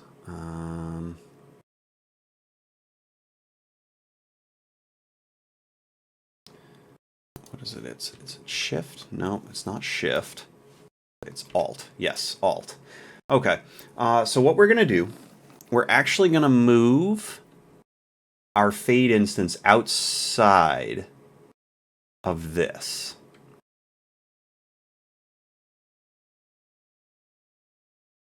Oh, we're also going to move our scene manager load outside of it too.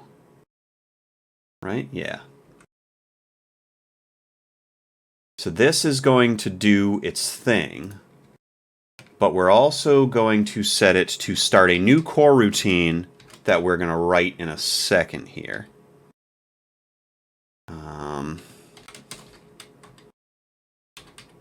Transition to scene.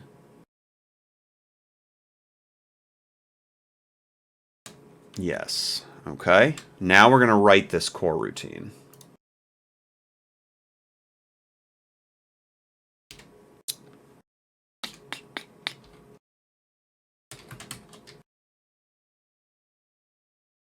Enumerator. Transition to scene. Right?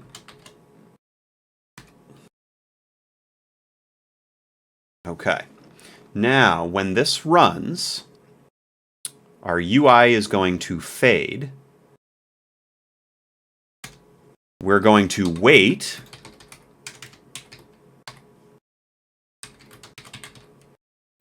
Wait for end of frame. No. Wait for seconds. 1, which is the same amount of time it takes our fade to fade. Then we're going to load the new scene.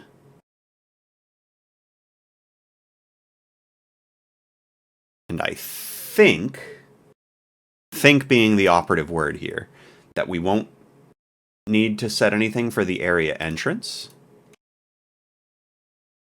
Because on entrance, as soon as we enter, we're going to fade to clear, which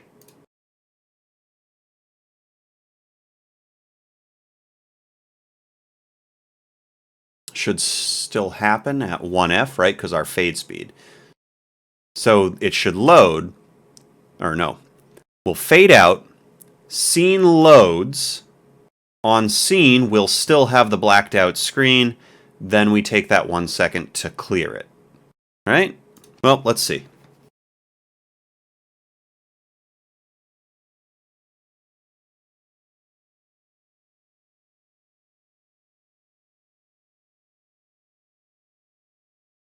Move to console. All right. All this is fine. Fade to black. Load. Fade in. Fade to black. Well, that's still happening instantaneously. Right? Is it? It's so hard to tell.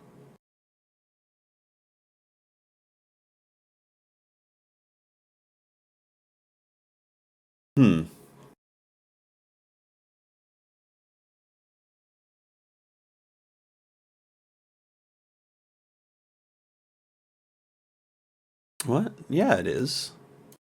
Hold on. Robot thinks that UI fade is not set to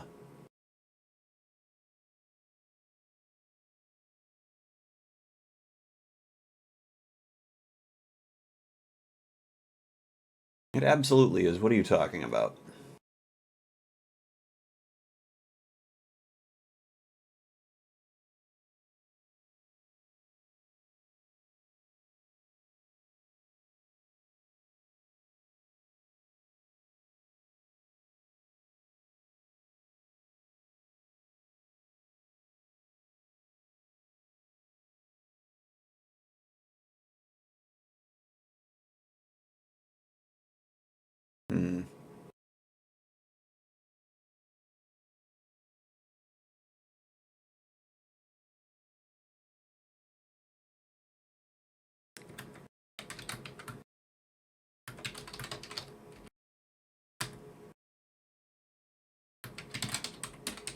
Implemented, and now the fade to black occurs properly.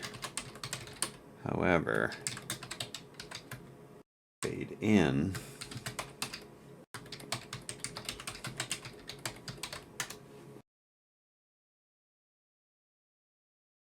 so maybe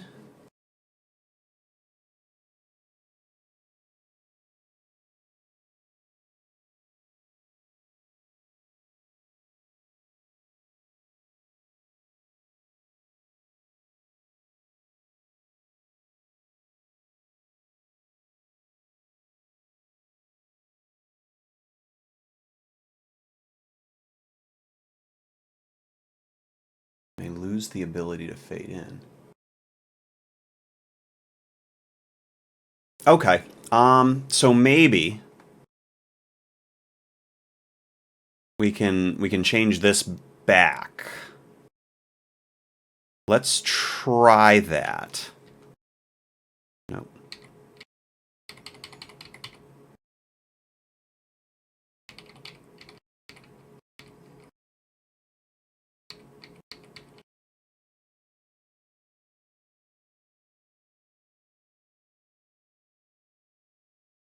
All right, let's just make sure that's correct. Okay. All right, so this is back to the way it was, which was not working. What we're going to do is similar to what we set up here in our player controller, is that we do not destroy. So we're going to give the UI fade a protected override void awake.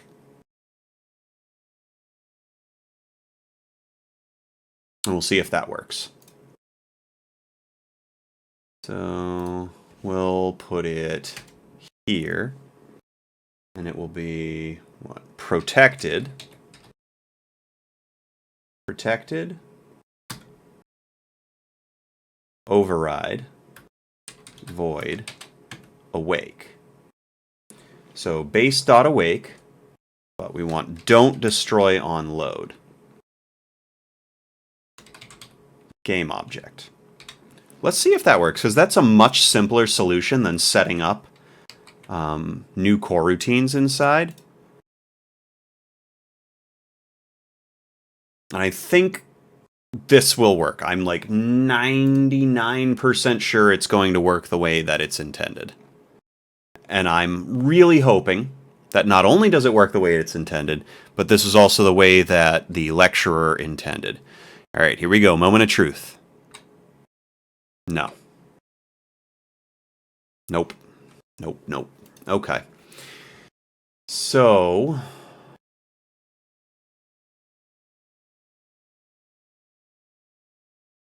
fade image. Fade image. It's not destroying. So that means we were incorrect.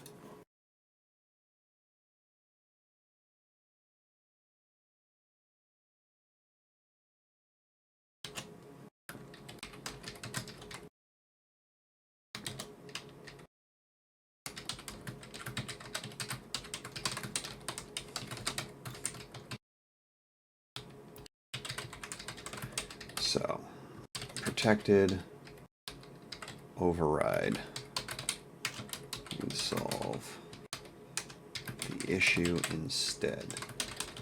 The protected override does not solve the issue and everything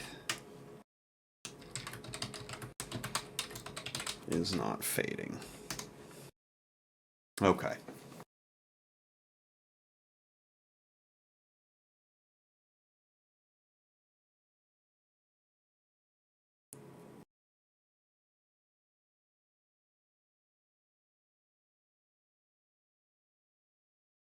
Okay. So, yeah, it's the timing in which these things are being called.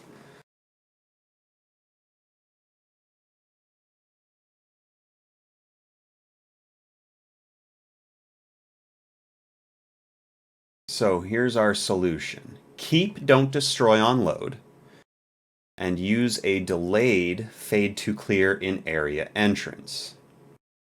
This ensures that the UI fade persists across scenes, allowing it to manage both fade out and fade in seamlessly. Reintroduce a small coroutine delay in area entrance. Since the issue appears tied to scene loading timing, reintroducing a short delay should allow the new scene to load completely before starting fade to clear. This will ensure the fade in effect doesn't start too early and works as expected. So I have a feeling we're going to end up adding our delay back into our exit as well. But let's just see. So let's see, in area entrance, we've got our start function, if, transition name, blah, blah, blah, blah, blah. UI fade to clear. Yeah, we're going to move this. So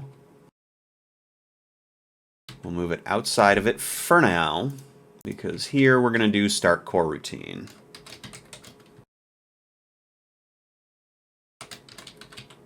Delayed, fade in. And then we need write. So that's going to start that core routine. Now we're going to write the core routine.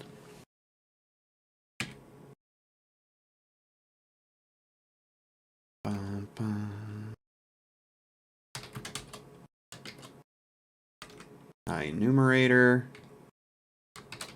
Delayed fade in. Yeah.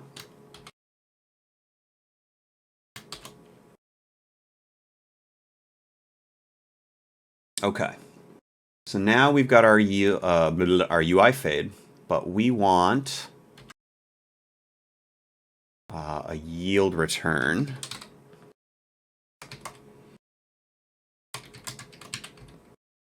Wait for seconds. Point 2f. Okay.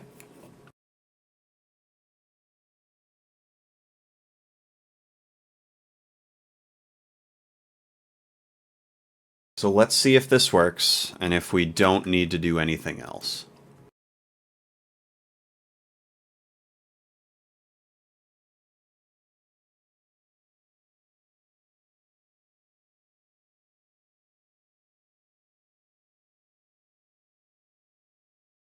Nope.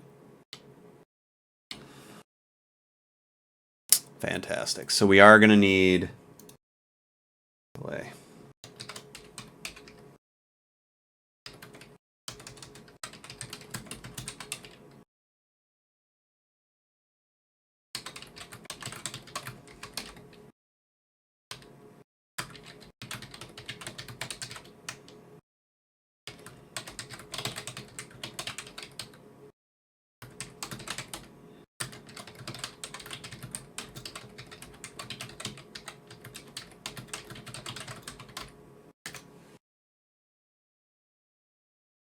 Shoulder wants to pop. Oh, there we go. That felt good.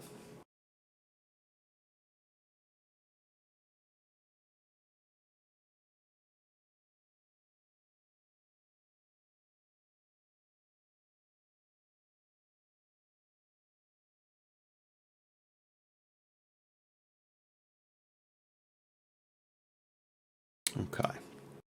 Fade image, you are active. Alpha is in fact 0.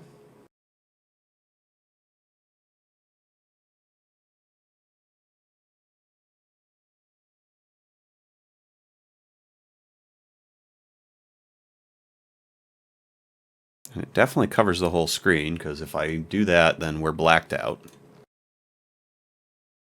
Okay. So that's the first thing to diagnose and check. We are fine there. Verify the fade to black and fade to clear methods. Add debug logs in both fade to black and fade to clear to confirm they're actually being called. Fair enough.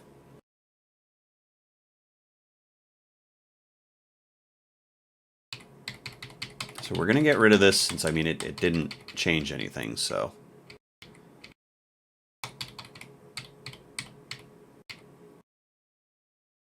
Perfect. Okay, so that's back to the way it was. Fade to black, fade to clear, UI fade. Let's make sure these are being called correctly. There we want debug logs.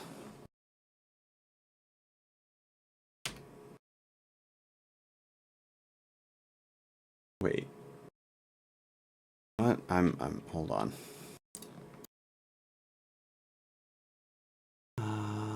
Fade to black. Oh, this is where I want my debug log. Debug.log.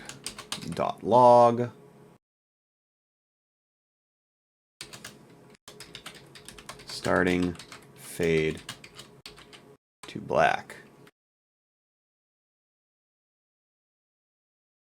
And then here, we'll add a debug log.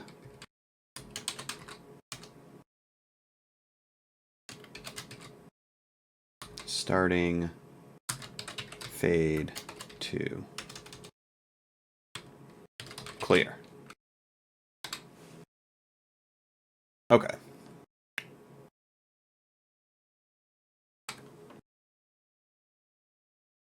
So now we should at least be able to see in the console if either of those are running.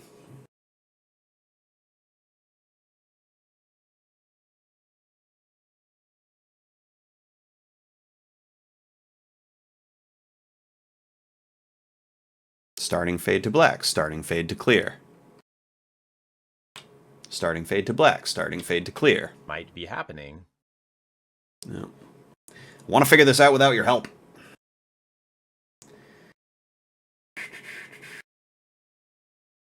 Okay.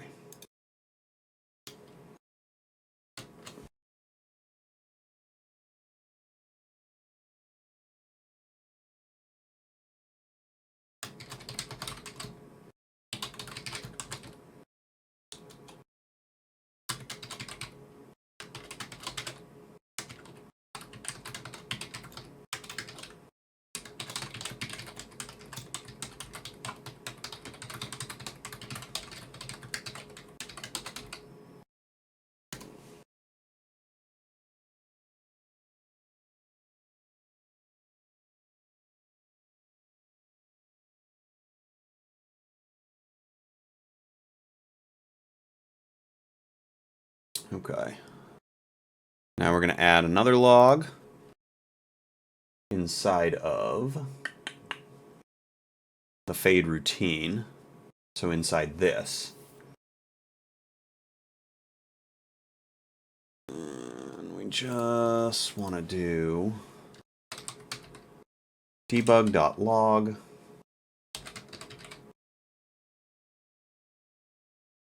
fade routine. Oh, we got to set that up as a string.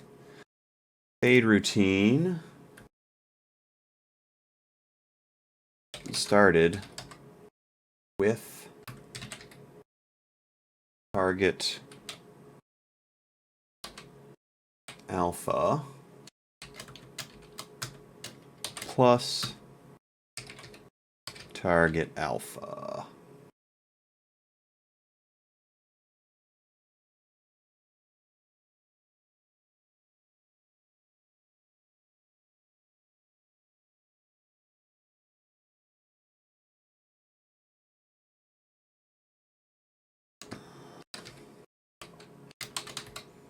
Debug.log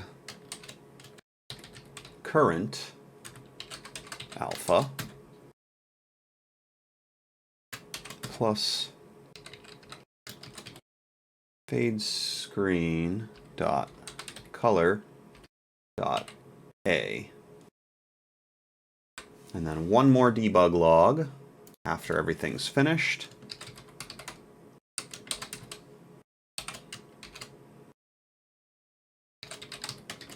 Fade routine completed to target alpha plus target alpha. Okay.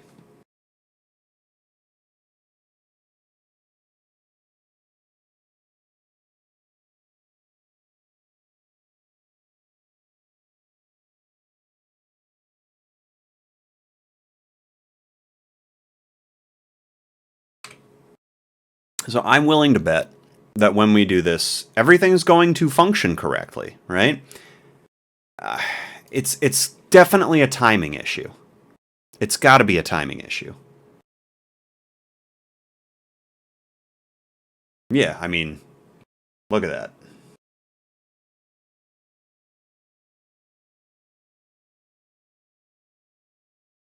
Starting fade to black. Fade routine started with target alpha 1.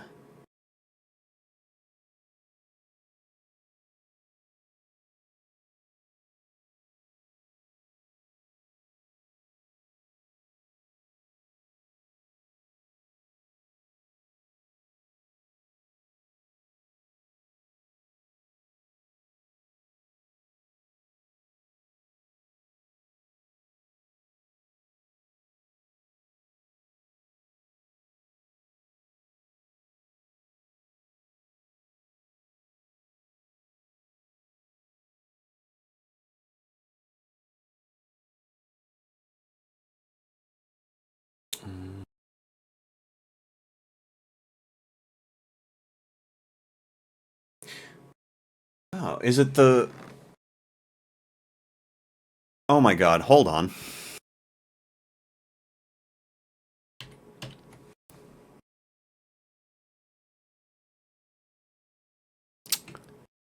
I am gonna be really aggravated with myself.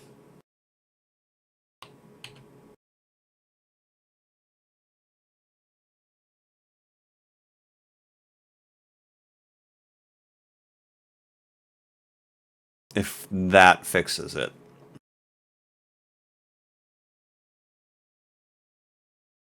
The order at which everything's happening.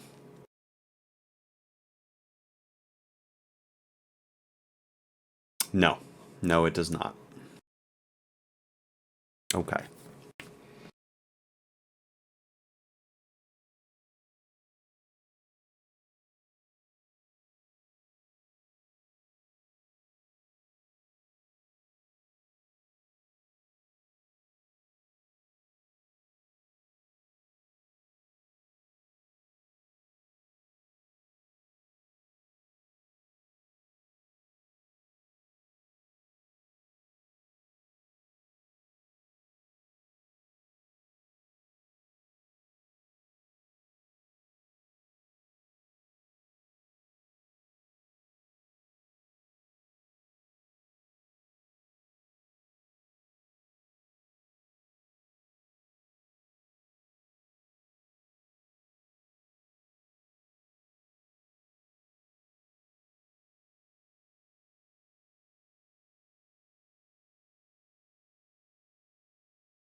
I don't know. I'm about ready to give up.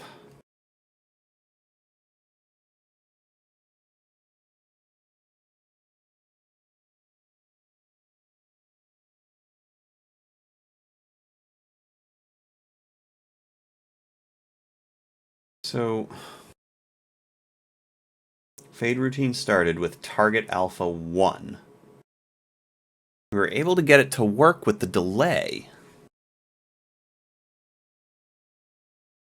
Alright, you know what? I want to see In how our you area solved exit it. class from top to bottom, we're immediately trying to load the new scene, but we're not giving any kind of delay in our fade to black script saying, hey, wait till it fades to black for 1 second before we load into the new scene.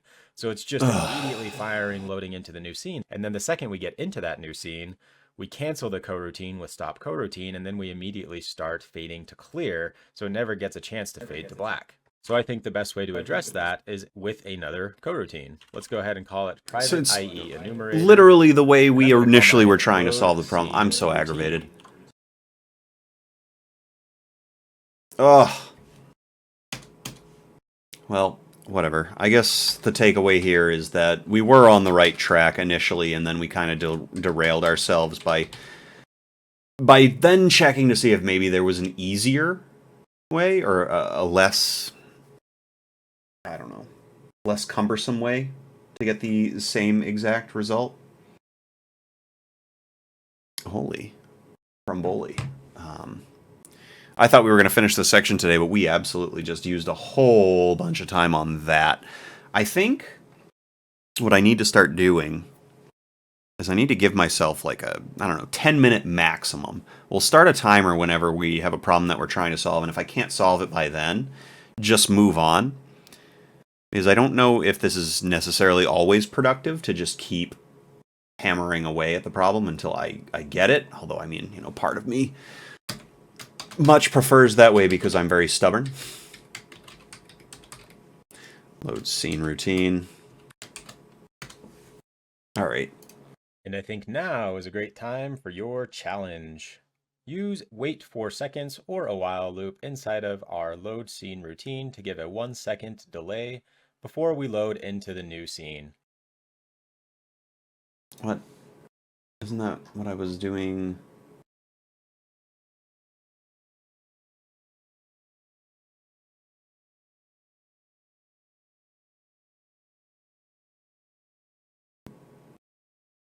Who wants me to use a while loop?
Go ahead and give that an honest effort. I'll see you back here in a few moments.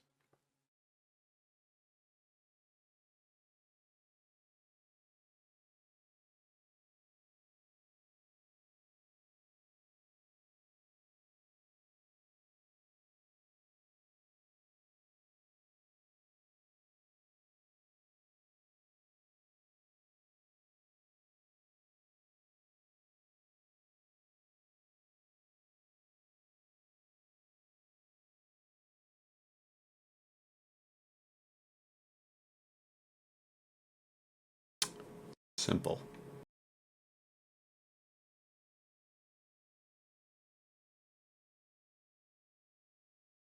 But that still didn't explain, because I mean, this is kind of what we were doing before, right? But then we didn't get the fade in.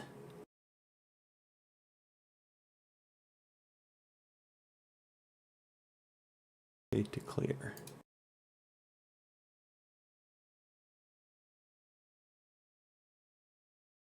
It should still move at the same rate of speed. Whatever, we're gonna set this up.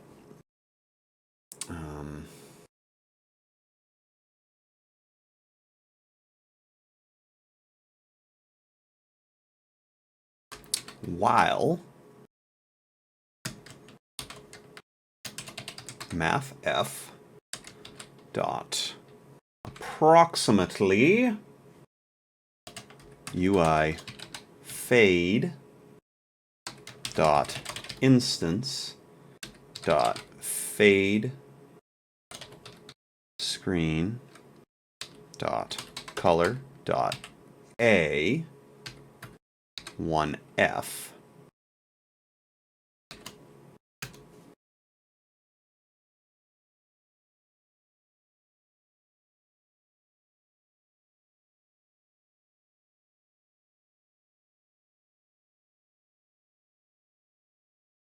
protection level.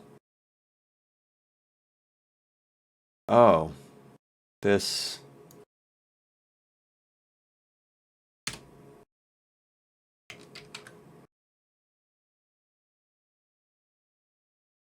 What?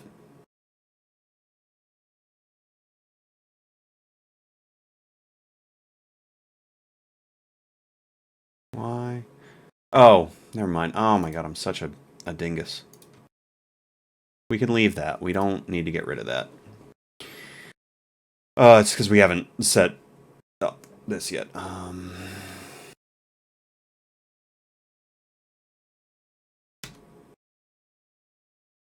We want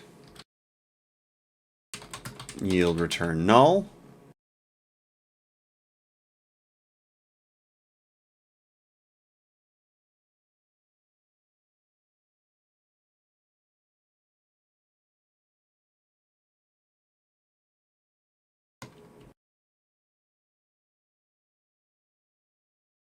Fade to black. Right. Or null.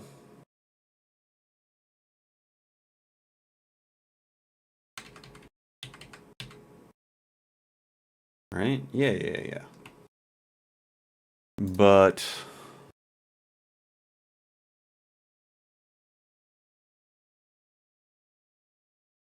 fade screen is inaccessible due to its protection level.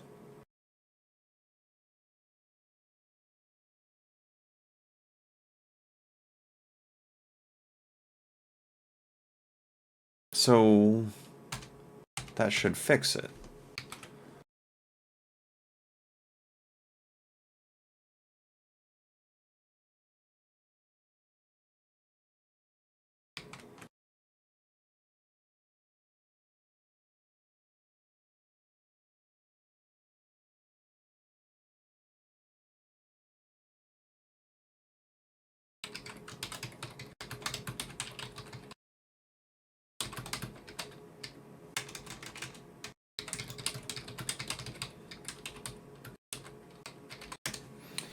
What? Oh. I'm so dumb. We didn't start the core routine yet. Ugh. I need to wrap this up. I'm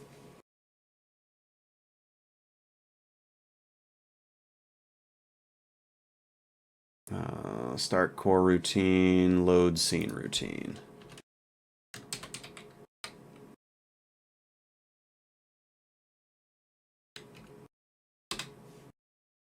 No. No? That's still protect. What?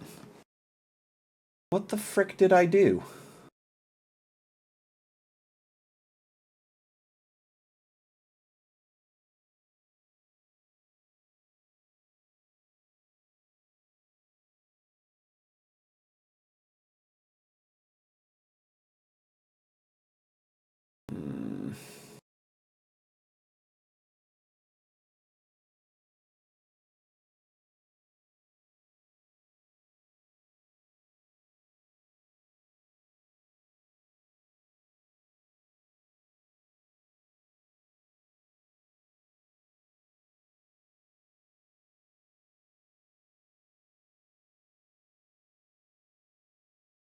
Oh, I need a public getter.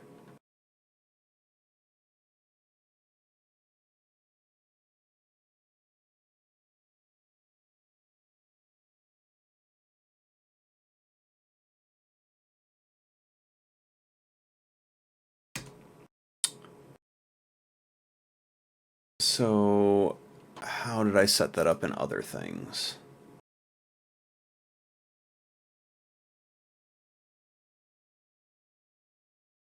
I think it's going to be this.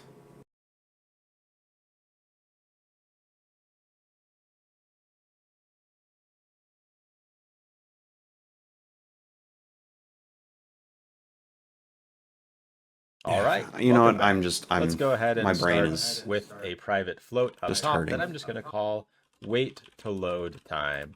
And I'm going to go ahead.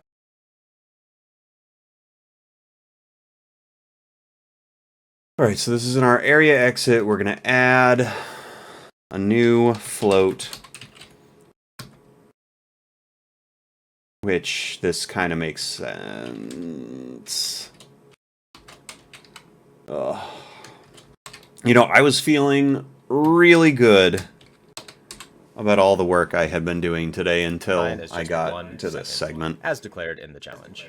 And if we decided to use a while loop, and all we need to do is while this wait to load time is greater than or equal to 0, we want to continuously fire this while loop. So in the while loop, oh my god.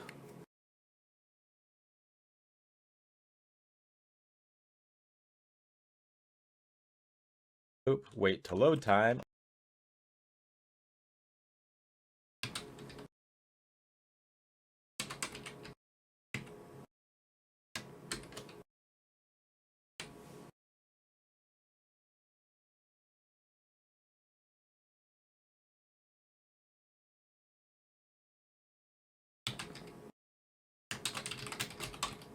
I'm just going to go ahead and subtract itself by time dot delta time so that we can continuously subtract until that gets to 0. And we don't need to return anything, so I'm just going to go ahead and yield return null. But when that while loop has finished and come to completion, then and only then do we want to load the scene. So I'm just going to go ahead and shift my scene manager .load scene down here. Or if you chose to use wait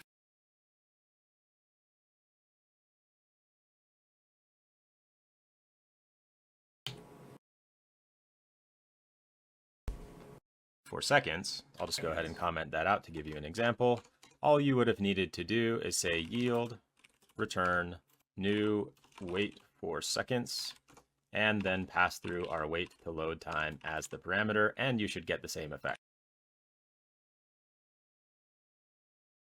So you don't even need the while loop.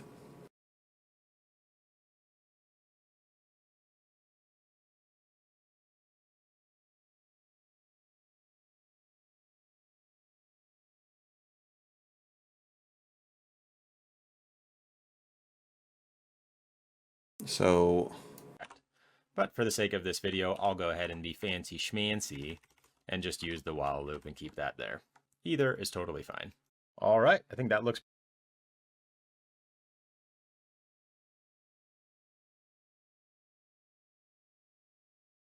Pretty good. All we need to do now is start that coroutine. So up here, I'm going to go ahead and call start coroutine, load scene routine.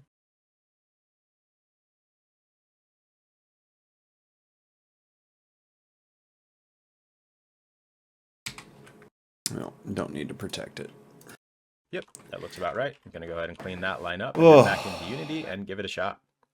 I'm going to go ahead and blow up my game view to see if we get a nice clean visual. Nice, we're fading to black, and we fade to clear. Oh man, my brain hurts so much. Let's just make sure this works. If this works, then I think we're gonna... Hey! Fishy Co. Des TV. Hello. How we doing today? Hopefully I was able to say all that right. It's a little bit small for me to read. And my eyes, they've gotten old. Thanks for joining me. Doing just fine. I mean, other than I feel like I've been bashing my head against the wall for about 40 minutes here, trying to solve a non-problem. Fishy for short. Sounds great. But unfortunately, I think no, you know what? Now that you're here hanging out, I'm gonna power through. I'm gonna go a little bit longer. I was thinking about wrapping up here just because I just got very frustrated with myself for everything we've been working on for the last 45 minutes, you know, getting absolutely nothing done. But, moment of truth. Let's see if all of that ridiculous work actually worked. And if it did, we should fade out. And in. Okay. That should not have been that hard. But we're good. We're good. Awesome. Fantastic. Let's go ahead and head.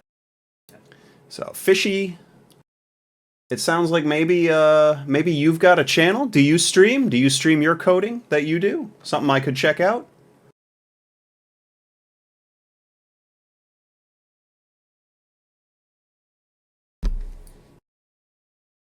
Awesome. Do you want to drop me a link or just let me know what the I mean, I assume it's your username, right? I'm still kind of new to this whole Twitch streaming stuff. Oh, nice. What kind of social media application are you working on?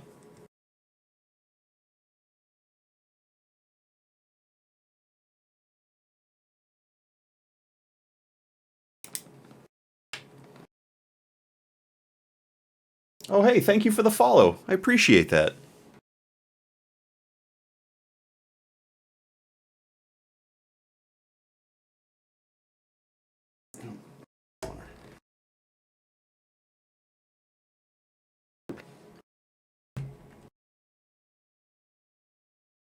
And see if it works both ways. All right. I think we're there. Now, some of you might be getting that little camera bump or shake when you transition from scene to scene, as seen here. Oh, I didn't even notice. Like a mix of Discord and Instagram, but I want to bring back MySpace. Nice. Oh, I love that. Man, Tom, whatever happened to that guy, huh? No, I'll tell you what happened. He sold a great idea, made a whole ton of money, and then MySpace kind of got sunsetted. That's really cool. I'm very interested. I'll definitely have to give you a follow. I want to follow the progress of that.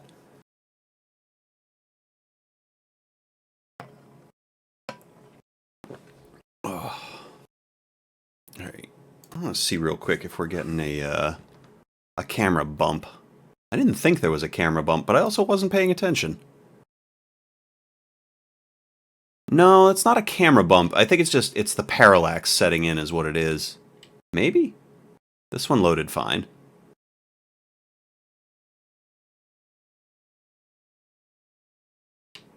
Maybe it's just that one way. Now I'm using some new scene footage from a further lecture to address this, but hopefully it's not too confusing. I think I actually address it in a later lecture, but I'd like to get to it now before it bothers too many of you, as it probably would me too. So what you actually have to do is on the camera confiner.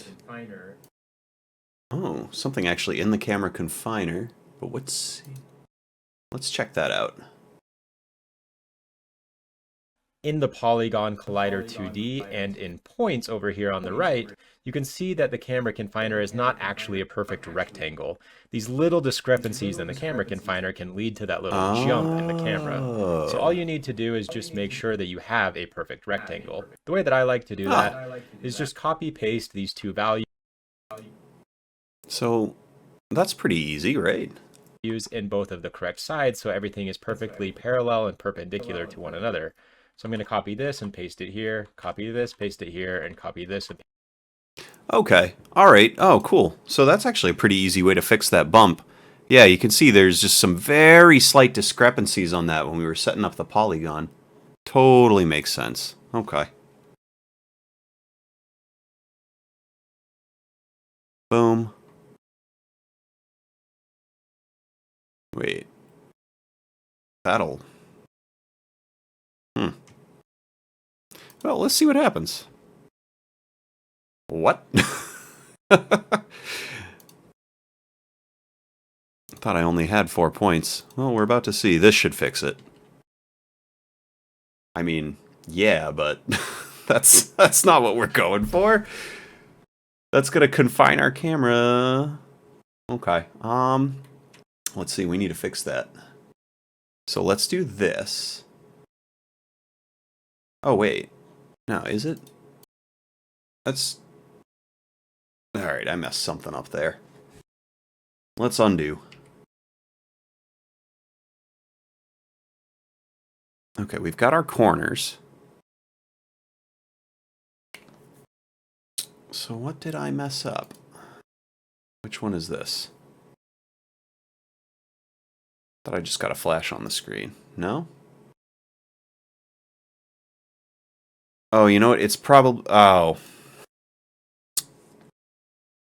I see what's messed up here. It's these ones that have to match.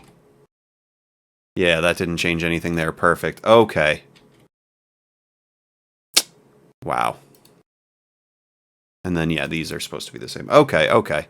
We're good. We're good. We're golden. Fantastic. Look at that. That's a nice perfect square now.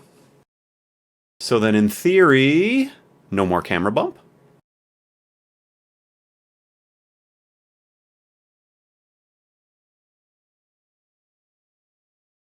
I mean, it still kind of looks like it's bumping a little bit. Either that or I'm crazy.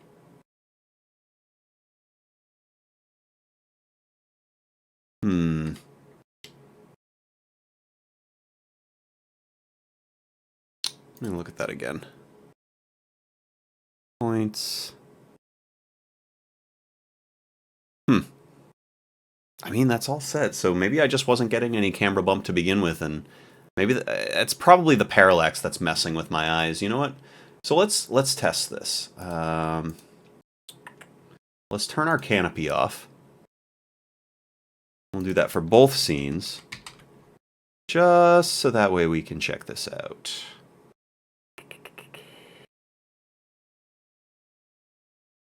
Because I'm almost certain that we're not getting the camera bump. I think the parallax is just messing with my eyes.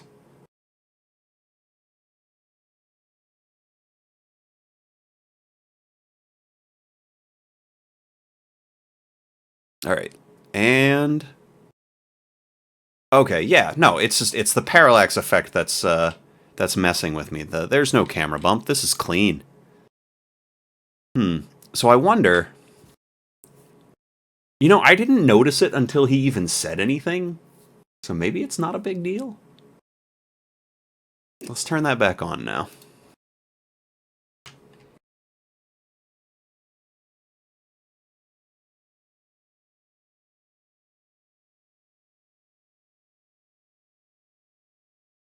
So, what's the game idea?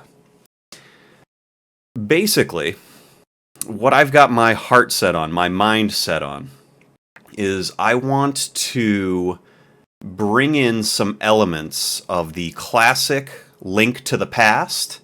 I mean, you're talking about MySpace over here, so I'm sure you'll understand exactly what I mean when we're talking about SNES, Link to the Past. So I want to have a lot of aspects of that really big kind of open world adventure, puzzles, bosses, and I want to bring in some new age mechanics with a lot of stuff that we've seen in 2D top downs in this era. But I also want to get a little bit of that cozy feel. Some of the things that you would get from like a Harvest Moon, or more specifically, oh, geez. Oh, sorry to call you out like that. Wow, you're 14 and you're working on you're working on social media applications in the terms of MySpace. I'm super impressed. That's awesome, man. Good on you. I wish I had started a lot of this when I was a lot younger, around your age. Ironically, when I was your age, I remember thinking and saying to myself, "Oh, someday I'm going to be a video game programmer. Like that's what I want to do." I wanted that to be my profession. And I mean, I'm almost 40 now, and I'm just now starting to learn coding and getting into all of this stuff. I definitely did a lot of light HTML stuff way back in the day, but nothing you could ever compare to a scale of like making your own video game. So I mean, this has been really great, and I gotta say, starting at the age you're at, like heck yeah, man, get it, absolutely get it. That is so cool. I'm very impressed. But anyway, so A Link to the Past, right? That's one of the classic installments in the Zelda series. So when you're going way back to like the Nintendo system, the Super Nintendo, when Super Nintendo came out, they released A Link to the Past, and it was so well done for its times. I mean, the pixel art, the way in which everything ran together. One of the famous memes, take this, it's dangerous to go alone, comes from that game where the old man gives him a sword. I don't know if you've encountered that, but if you have, that's the context for that particular meme. And Harvest Moon, again, that's from the Super Nintendo era, but something that might be a little bit more within your concept. Oh my gosh, why am I drawing a blank on it? I love it. It's a cozy game. What? Oh my gosh. All right, I need to open up my Steam because I am absolutely drawing a blank on this. Hold on. Why isn't my Steam opening? All right, there you go. Stardew Valley. Got it before it even opened up. All right. Yeah. So Stardew Valley, right? That's like I want to say, Concerned Ape, he absolutely nailed that classic cozy game feeling with a lot of really new, cool stuff. With what I'm working on, I don't want to go quite as intense as that kind of cozy game feel, just because, I mean, there's plenty out there already that have it. But I want to incorporate some of the elements of being able to build up just like your area, right? Your home settlement. And one of the other key concepts and features that we're going to be including in this with the 2D top-down adventure platform, there's also going to be traveling across open bodies of water. So I want to build a really fun naval combat system to go with this. It is going to have a little bit of a pirate theme and motif. Mostly because I don't feel like the market on pirates is currently very saturated, and I think something that kind of embodies that adventure feel, as well as some slight cozy game feel, would probably be something that might be well received. If nothing else, at the end of the day, what I'm really doing is I'm making a game that I want to play. So your friend loves Stardew Valley. You've never played it, though. I mean, if you're into cozy games, it's absolutely the pinnacle. Would highly recommend it. Some other cozy game titles: My Time at Sandrock, My Time at Portia, Animal Crossing is a really good cozy game reference. Sunhaven is a new one that I just checked out. That's also a really fun cozy game. But yeah, if you're ever looking to try out the cozy game genre, would highly recommend. What are we doing? Yeah. So right now where I'm at, being a very green coder, On one of my other screens, I actually have some lectures open up from GameDev.tv. I've bought quite a few of their courses through the Udemy website. And this particular guy, Stephen Hubbard, he's very, very good with explaining what he's doing. And he's also very good at giving challenges, like every step of the way. So I'm really trying to make sure that I take as much time as I need to figure the challenges out on my own, just to kind of help expedite the learning process as I'm going through all this. But you happen to show up right at the end of a 45-minute stint where I bashed my head against the wall trying to get that silly fade transition to work. And fortunately, it actually turned out to be a pretty easy fix. Here, and now I we have a think- nice clean rectangle, and that should fix that Yeah, little we've camera got all stutter that you situated have when and set. transitioning Let's in see. between scenes. Well done on Oh this man, lecture, and it is getting pretty late. Was it worth it? That's a very, very good question.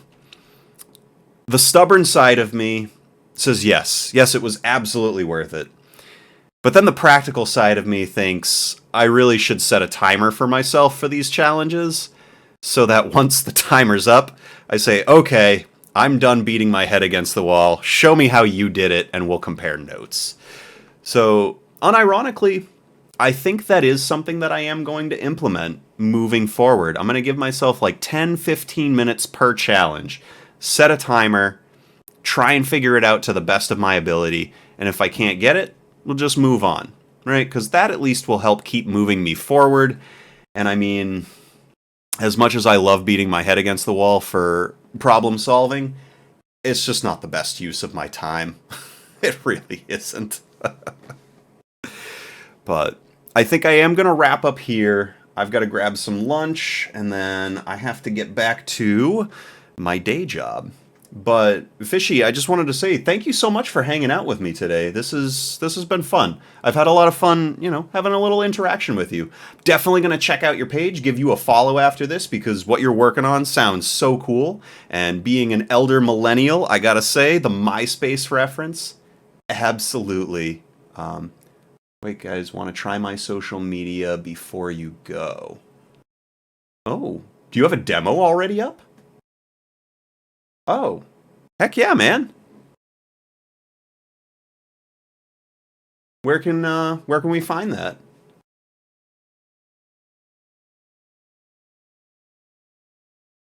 Oh, I might have links blocked.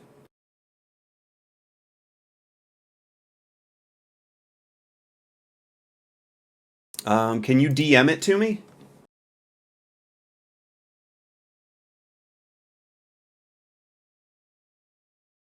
I do have Discord.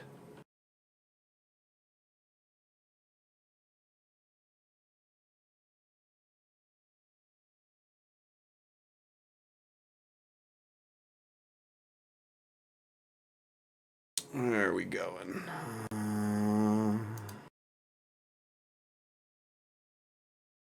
Trying to get my username. Oh, where is it? That's a great question. Should be it. Why can't I get any of this stuff to open up?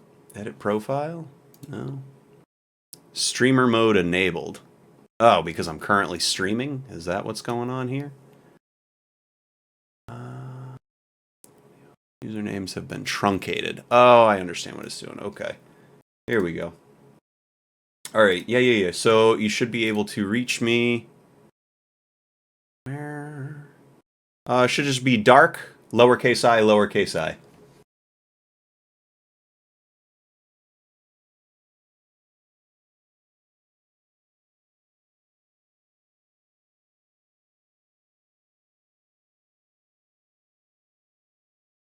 Where did that just go?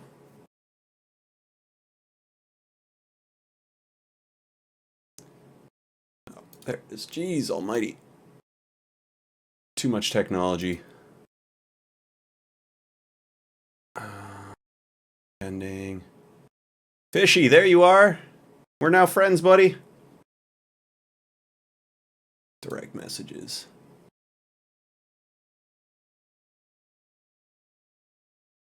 There we go, waving.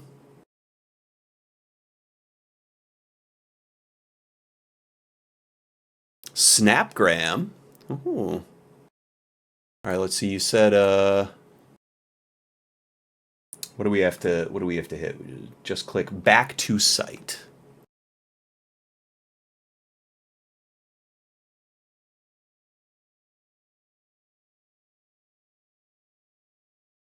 I mean, from what I can see, this is pretty cool. Here, I'll pull it up on the screen.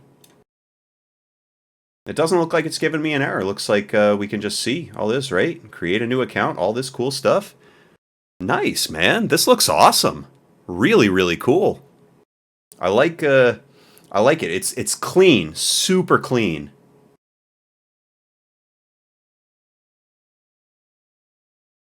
Let's see. Oh wow, you've got a lot of back-end stuff built up too. All right, let's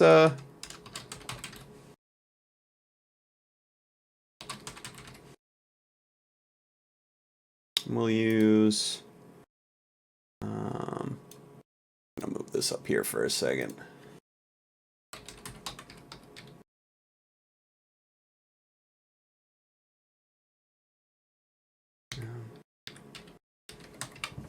Let's check this out. All right, that's cool. Oh. Oh, wow. Look at this. Look at this. Nice. Looks like you got some other people testing it out too. Nice, man.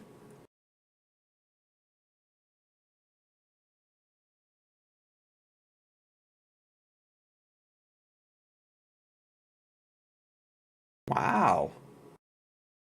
Doesn't work yet, sadly. I mean, hey man, you've got the really nice starts. Customize your profile though. I gotta say, one of the first things that I'm liking so far, it's very easy to navigate, right? Like, I'm not having to jump through all these different hoops. You can just kind of get where you need to go. Look at that. Heck yeah, man. Very nice. Definitely, I want to follow your progress on this. This is really cool. Let's see.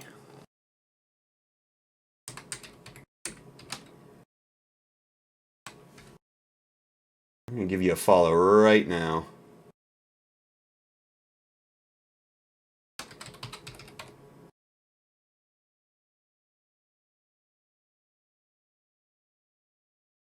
All right, hey, I'm follower number 101.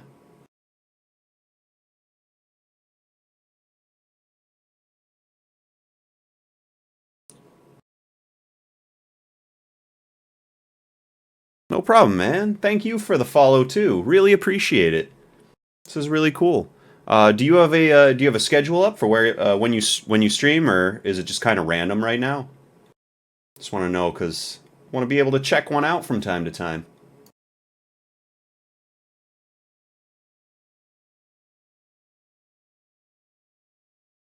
No, it's random. All right, that's no worries. Well, hey, hopefully I'll be able to catch one. Absolutely. Keep those notifications on. I got you. I got you. All right. Well, hey man, thanks so much for chatting with me today. Thanks for the follow. Thanks for sharing your really cool project that you're working on. This is awesome. Very excited to see where you you're able to take it. But other than that, man, thanks again so much for joining me.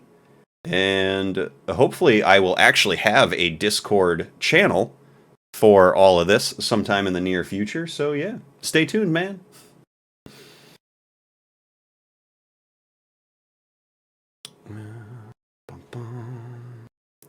Let me change this.